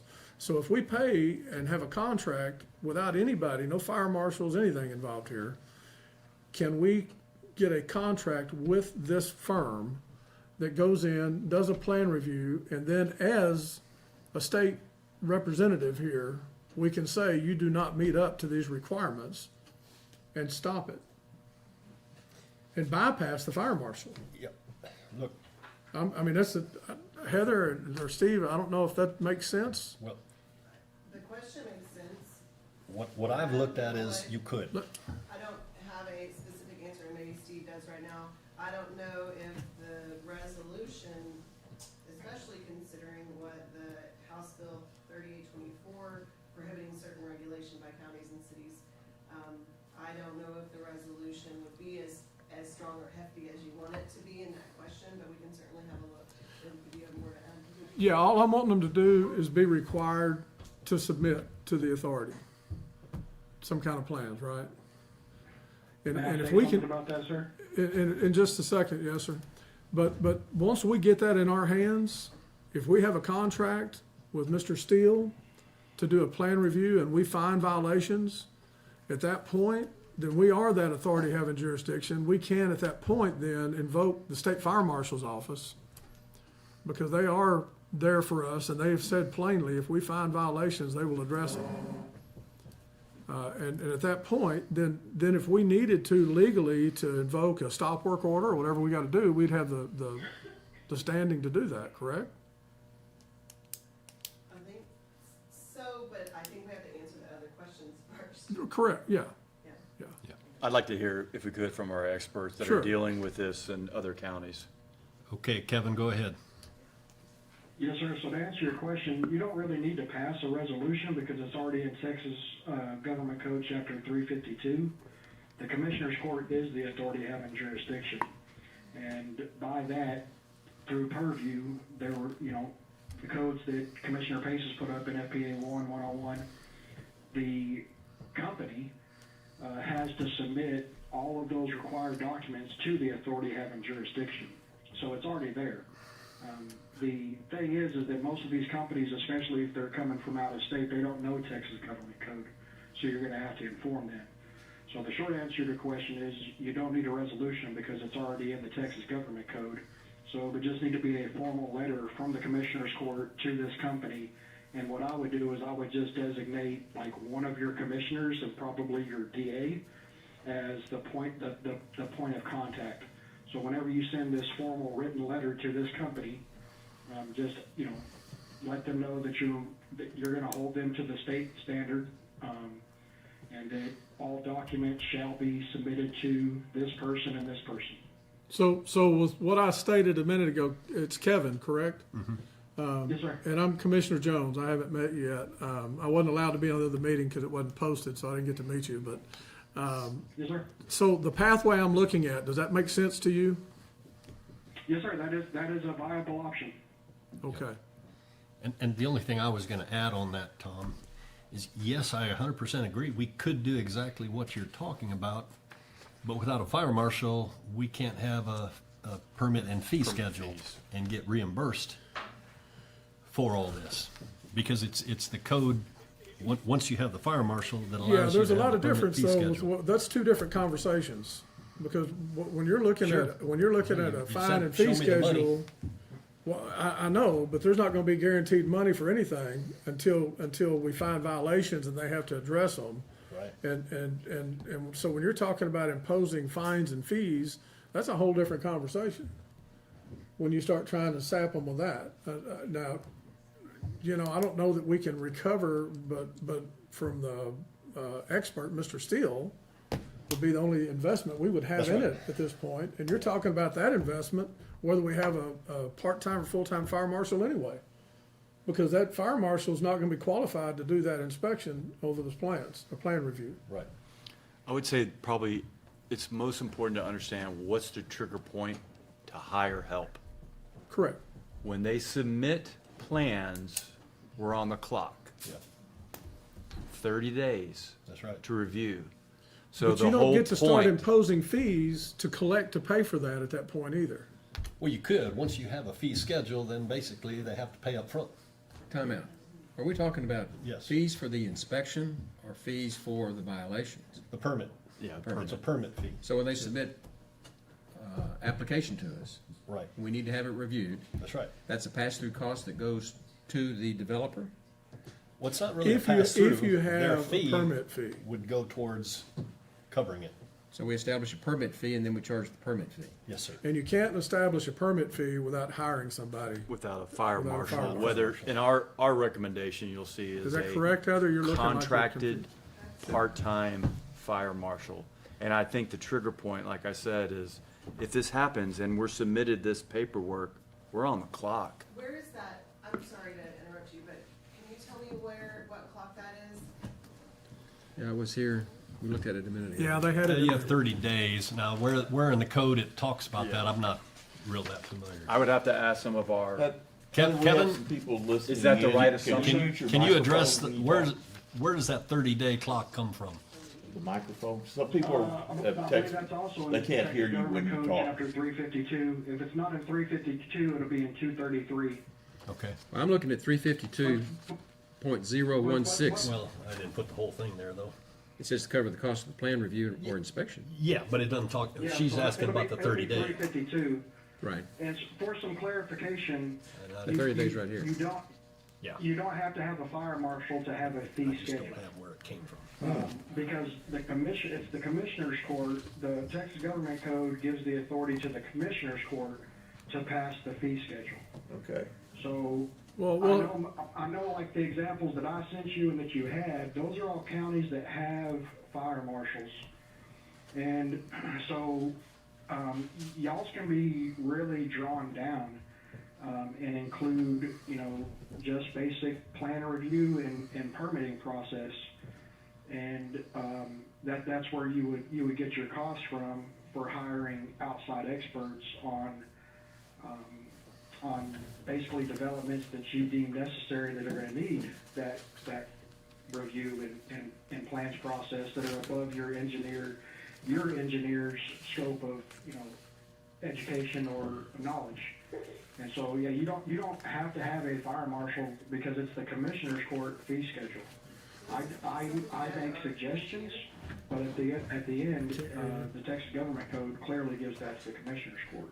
Texas Government Code 352, is that what you said? He said he thought it was under 352.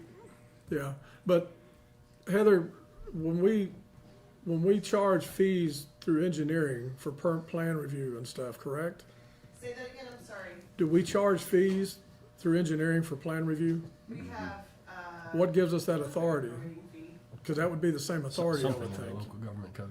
Yeah, we have fee schedule. Well, Oh, yeah. I think we'll have to look a little bit closer Yeah, on so this that specific. might make a lot of sense. If we could set a rate, Create a a fee, word fee for schedule. word. and create a fee It's schedule not when they the whole submit code. plans that would cover the cost of plan review.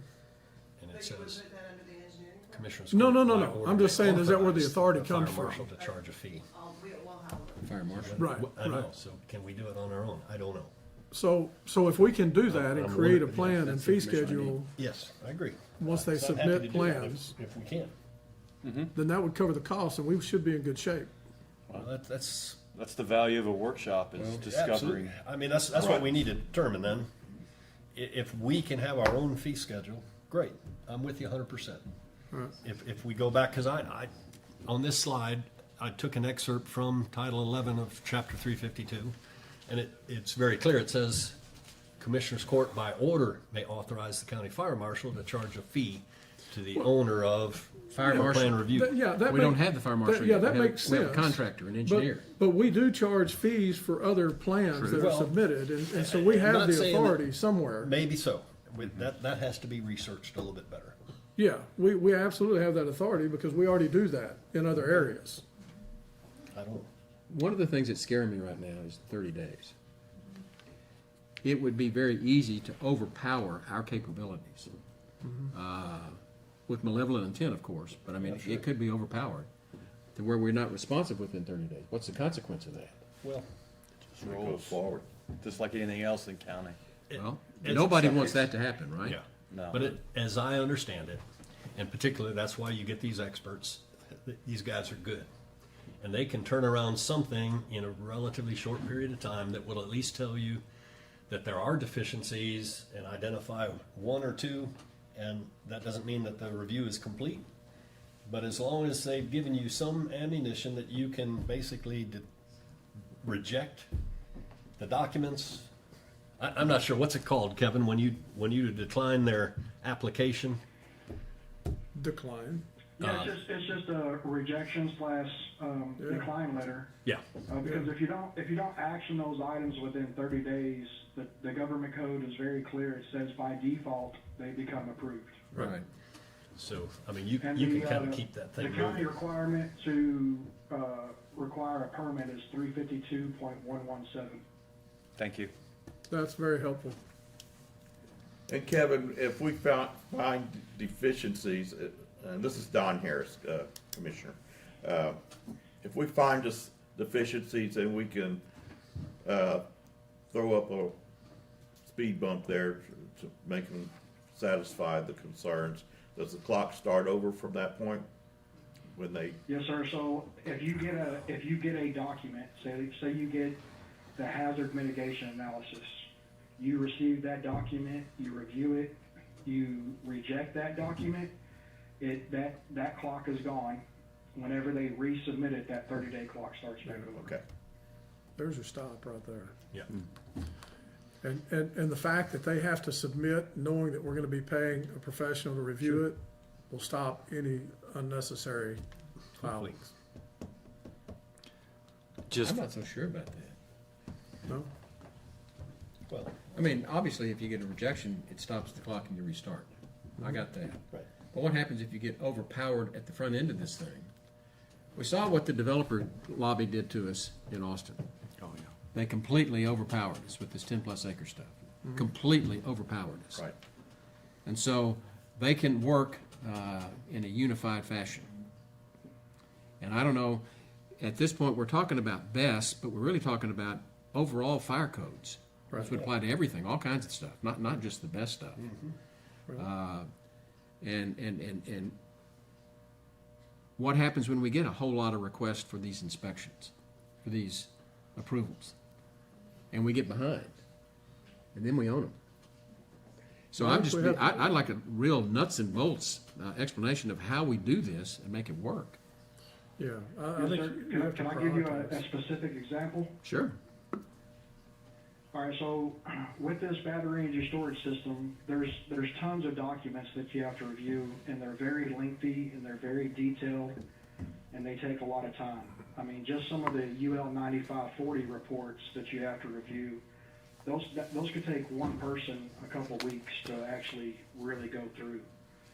So what we did, as the authority having jurisdiction, was we let the company know that we would not review, because they do try to shotgun blast you, and they do try to overwhelm Yep. you.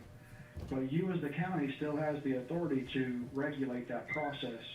And so in a case where you're gonna have a lot of documents, such as in battery energy storage or any complex project, what we did here was we let them know we would not review one document at a time.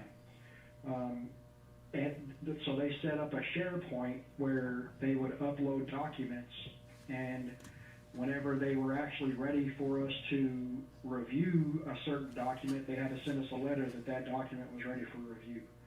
So you funnel the process down, because like I said, they're gonna try to shotgun blast you, so you funnel that down, you choke it to a very fine pattern, to where you're getting documents at a pace that you can actually handle. And that's perfectly viable. The other thing that you can do is that you can request extensions. Those requesting extensions for an articulable reason, such as it's going to take us more time because of the complexity of this report, is a valid reason to get an extension. But it sounds like to me we're going to need full-time review and supervision of the process. Well,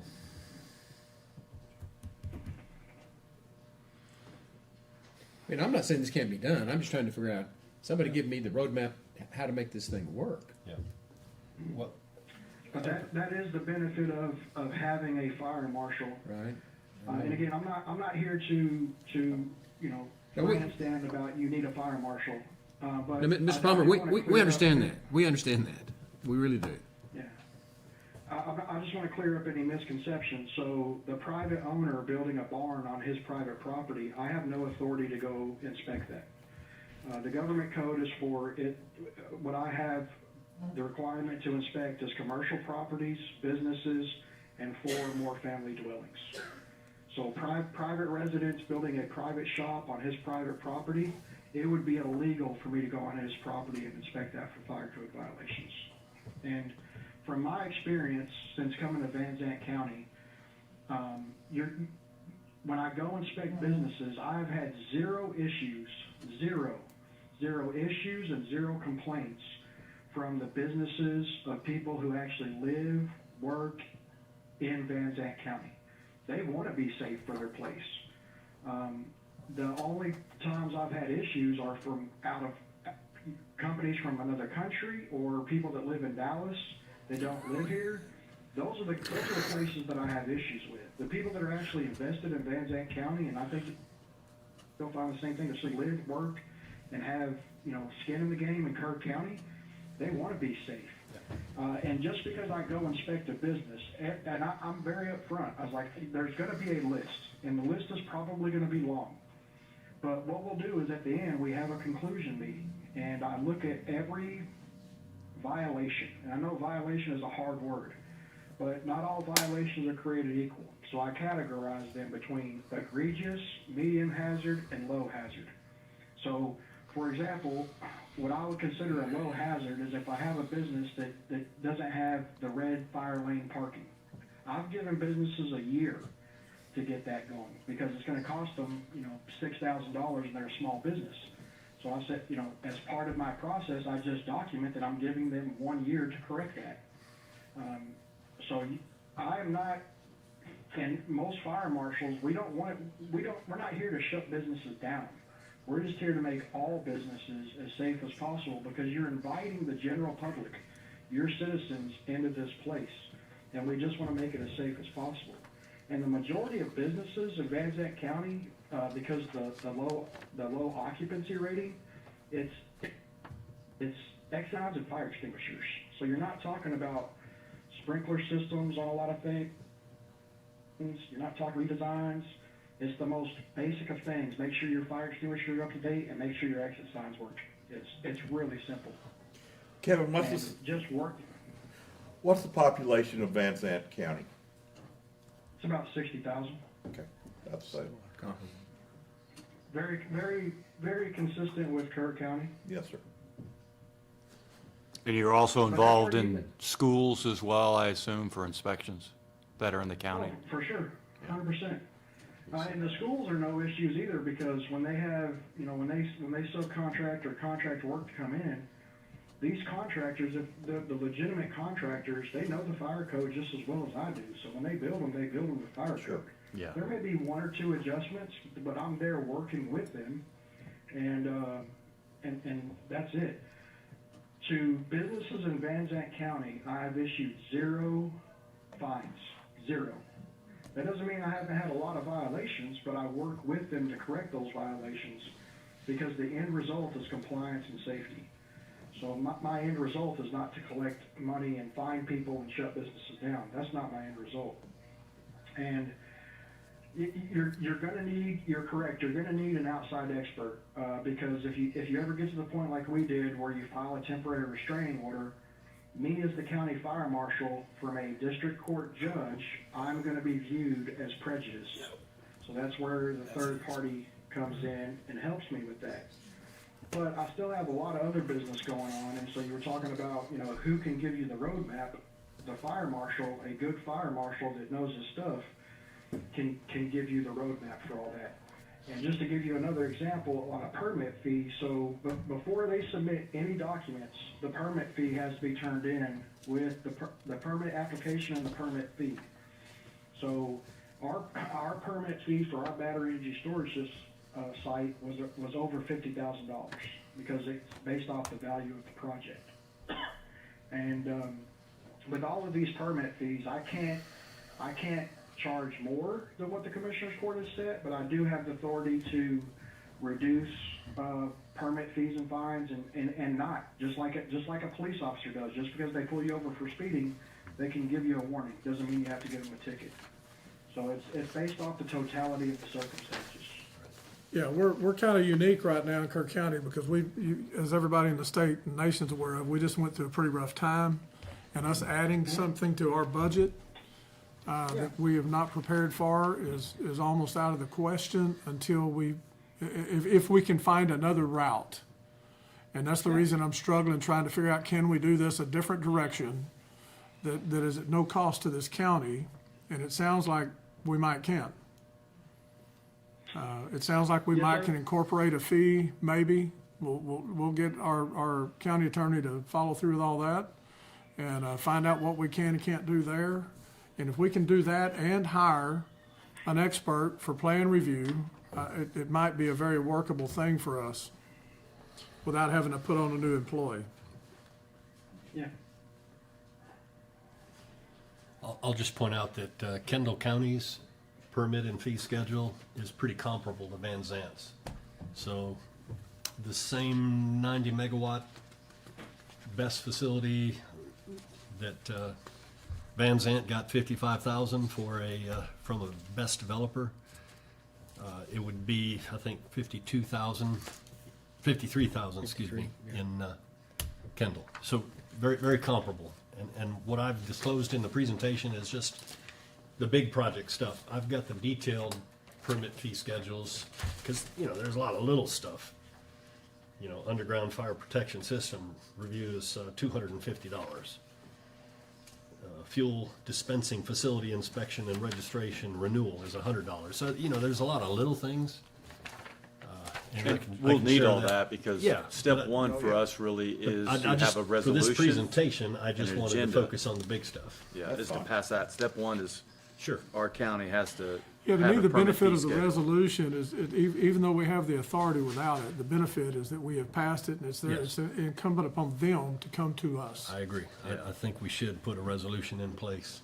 And like I said, rescind the old one and have a new policy that makes it just Permit abundantly fees. clear that we are the authority having jurisdiction and that they do need to submit all documents to Kerr County. And then if we're gonna have a fee schedule, that resolution should cover the, yeah, you gotta submit your fee along with the application. Okay. And that's all pending, Sorry? that's all pending, Yeah, yeah. yeah. We've got to get legal to make sure it's all. Right. Any other stuff for Kevin or? No, that's very helpful. Thank you, Kevin. My pleasure. Yeah, Kevin's been a great resource. And Judge Andy Rees over in Van Zant has been very helpful in allotting some of Kevin's time to us, so can't thank him enough. Let's see, the next slide is just a little bit on the temporary restraining orders in Van Zant County and Gillespie County. You know, they have both progressed down that route. And there's a good chance that we'll be seeing something similar. So just kind of wanting to walk you through a little bit. In Van Zant County, they're dealing with a 100 megawatt BESS facility. And the biggest problem that seems to be the case there is the batteries have failed the UL 9540A tests.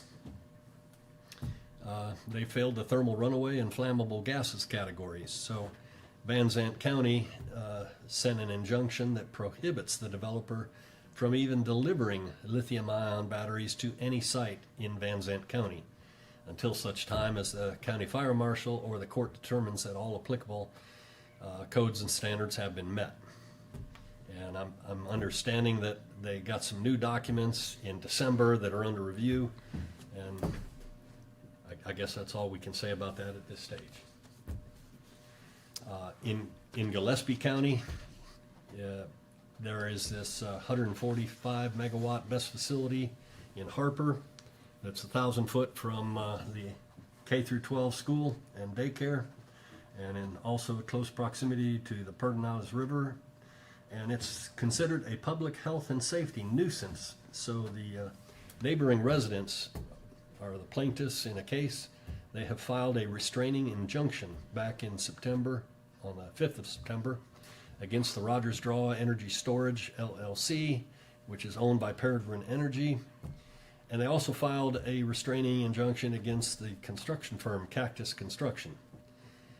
Then later, in December, Gillespie County joined the plaintiff's injunction against Rogers Draw Energy, but they did not join the injunction against Cactus Construction. And I'm not sure why. If we could maybe talk a little bit about Kindle, which is an interesting comparison when you think about the two projects on the ERCOT website in Kendall County at the Comfort or Kendall substation. So where are they at in contracts? Have they received their proposal? When we talk to their fire marshal, there are two different companies, right, that we have heard from. One briefed publicly what their kind of overall plan was, but did not actually, and by the way, that went horribly wrong in Comfort for those that were there and saw that happen in Comfort in a public forum. But, so where is their project submission? If they're already doing ground prep in Comfort, how they not received their actual plan, and they haven't. So they're playing a little game. Right. Just so you know, one of the companies is playing a little game about, hey, what do you think about this? What do you think about that? Can I get an exemption on that? And there comes a point where you just get impatient as a authority having jurisdiction where they're at and saying, enough. Submit your proposal and get on the clock and quit trying to see what I am comfortable with bending rules or giving exemptions on. Sure. That's that company's approach, that they haven't submitted it yet, which is interesting, because when you see Van Zant, you know, they have a very organized SharePoint, drop it, letters, they've figured this out.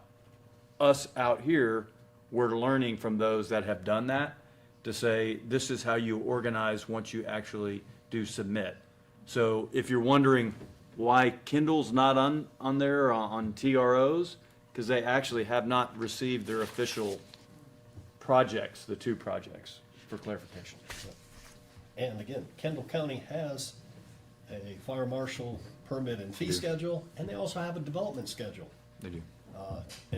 in a process. So the fact that they're doing anything without obtaining some kind of approval from Kendall County is shocking. Yeah, they're, you know, from a legal perspective, that's a risk, you know, for a company doing that in that county. And, you know, Kendall County is ready and poised with a permit schedule and a well-known, who I know personally as well, fire marshal out there. Yeah. Understanding that that area, East County, East Kerr, Yeah. gets most of their power from that substation, which is why I stay engaged in that. But they have received very little information from the developers in Kendall. In fact, I am told that we probably have gotten more from East West Best than, you know, has been submitted in Gillespie County and maybe even Van Zant. I don't know if Kevin's still on the phone, but, I'm here, sir. yeah, is that fair, or have you seen all the details and all the documents yet from your best developer? I have all the documents. Okay. Well, then I So- retract that statement, but What does that tell us about what's going on in Kendall there? in where? Kendall, is that what we're talking about? I think in Kindle is their reluctance to be on the clock. That's an assumption I'm making right now, that they have not submitted their complete proposal. They have a financial line that they're trying to calculate, I believe, how to make this as profitable as possible. The best contractor. There are 2 contractors. One who gave a presentation, you could kind of tell where they're trying to ask for exemptions on certain things, so they don't want to incur that $50,000 permit fee. That's one more cost. You wouldn't think it would be that much when you're talking $100 million project, Yep. but there's a reason they have not But it's slowing submitted. everything down and wearing people down. That's what's Right. happening here. Yep. So is it, they're concerned about getting a no legally because they have everything set up? Possibly. I don't want to speculate too much on that company's intentions. I think that's inappropriate from the bench, but they have not submitted. That's a fact. Yep. It just looks complicated. Doable, It is. but complicated. Can I give you an example of how we got that straightened out here in Van Zandt County? Sure. So, under chapter 352, any violation of that, so one of the things that I did was I issued because I have the authority as a fire marshal to issue a stop work order because they were in violation of chapter 352 Texas Government Code. And an offense under that subchapter is a Class B misdemeanor for the first violation and a state jail felony for all subsequent convictions. And so once you send that letter, you get people's attention real quick. There you go. Okay. Yeah. So that kind of brings us to the last slide that I had prepared, and this one laid out some options. One was to hire a full-time fire marshal. Second one was to hire a part-time fire marshal, a contractor. To approve a fire marshal permit and fee schedule, and the fourth one there is to contract a fire and safety expert to review the best documents submitted and to conduct inspections if facilities are actually constructed. And the fifth one is to use the state fire marshal's office to inspect best developments and provide advice on deficiencies. Again, unfortunately, the state fire marshal's office won't review plans and the documents up front. So to me, if you're waiting on them, that you're way too far down the road. You've got to have that expert or somebody who's looking at all this documentation before they actually start building. So, there are a number of options. I'm recommending 2, 3, and 4 because at least then the costs are minimized and we recover it from the permit fees paid. Now, if we can have a permit fee schedule without a fire marshal, then maybe we can eliminate number 2. I don't know. I still think that it would be good to have somebody as the focal point for all these documents, depending Well, it on. might would when we have money in the budget. Well, but at least you get it up front with the permit application. That's if we don't run into the same problem that they're running into in Kendall right now, where somebody's not Yeah. submitting. Well, there's no work to be done if they don't submit documents. They're still moving forward, they just haven't submitted documents. Well, I know, but there's nothing you can do until they submit the documents, so it's a bit of a Correct, that's my catch-22. point, so there's no Yeah. fee involved. Sure.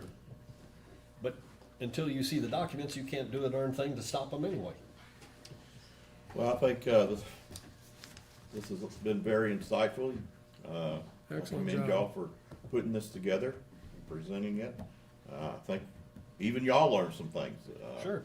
And so, going forward, you know, we know what we have to deal with.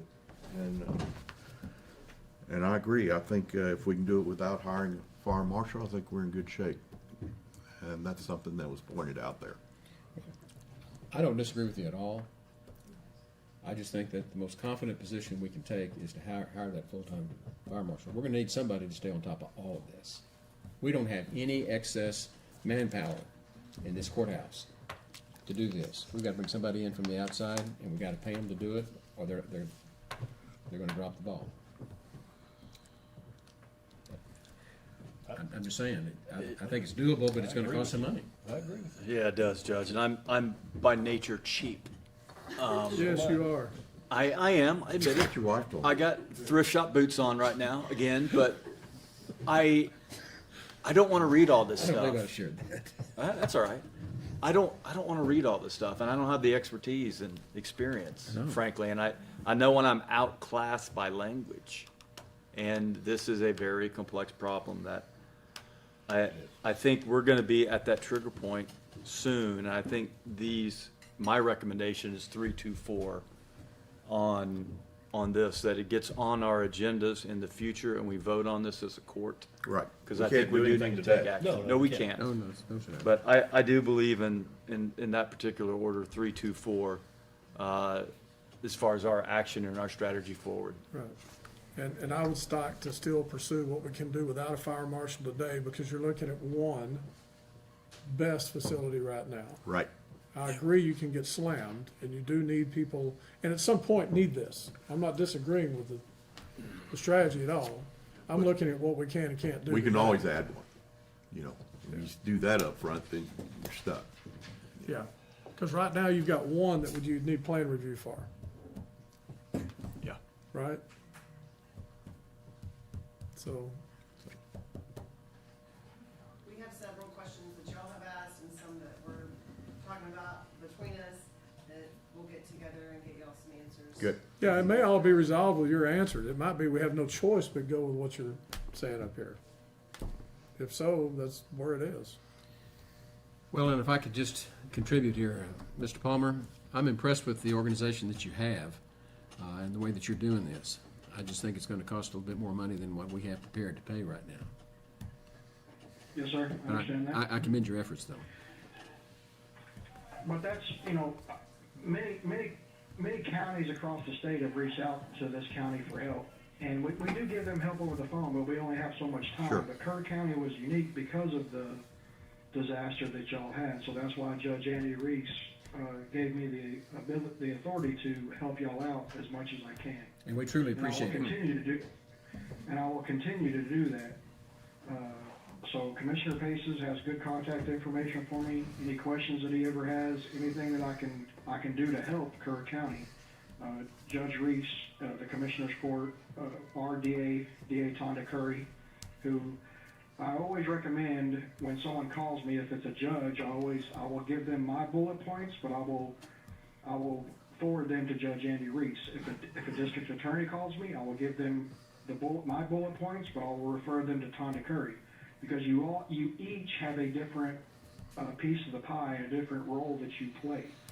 And so I would highly recommend, your DA reaching out to our DA.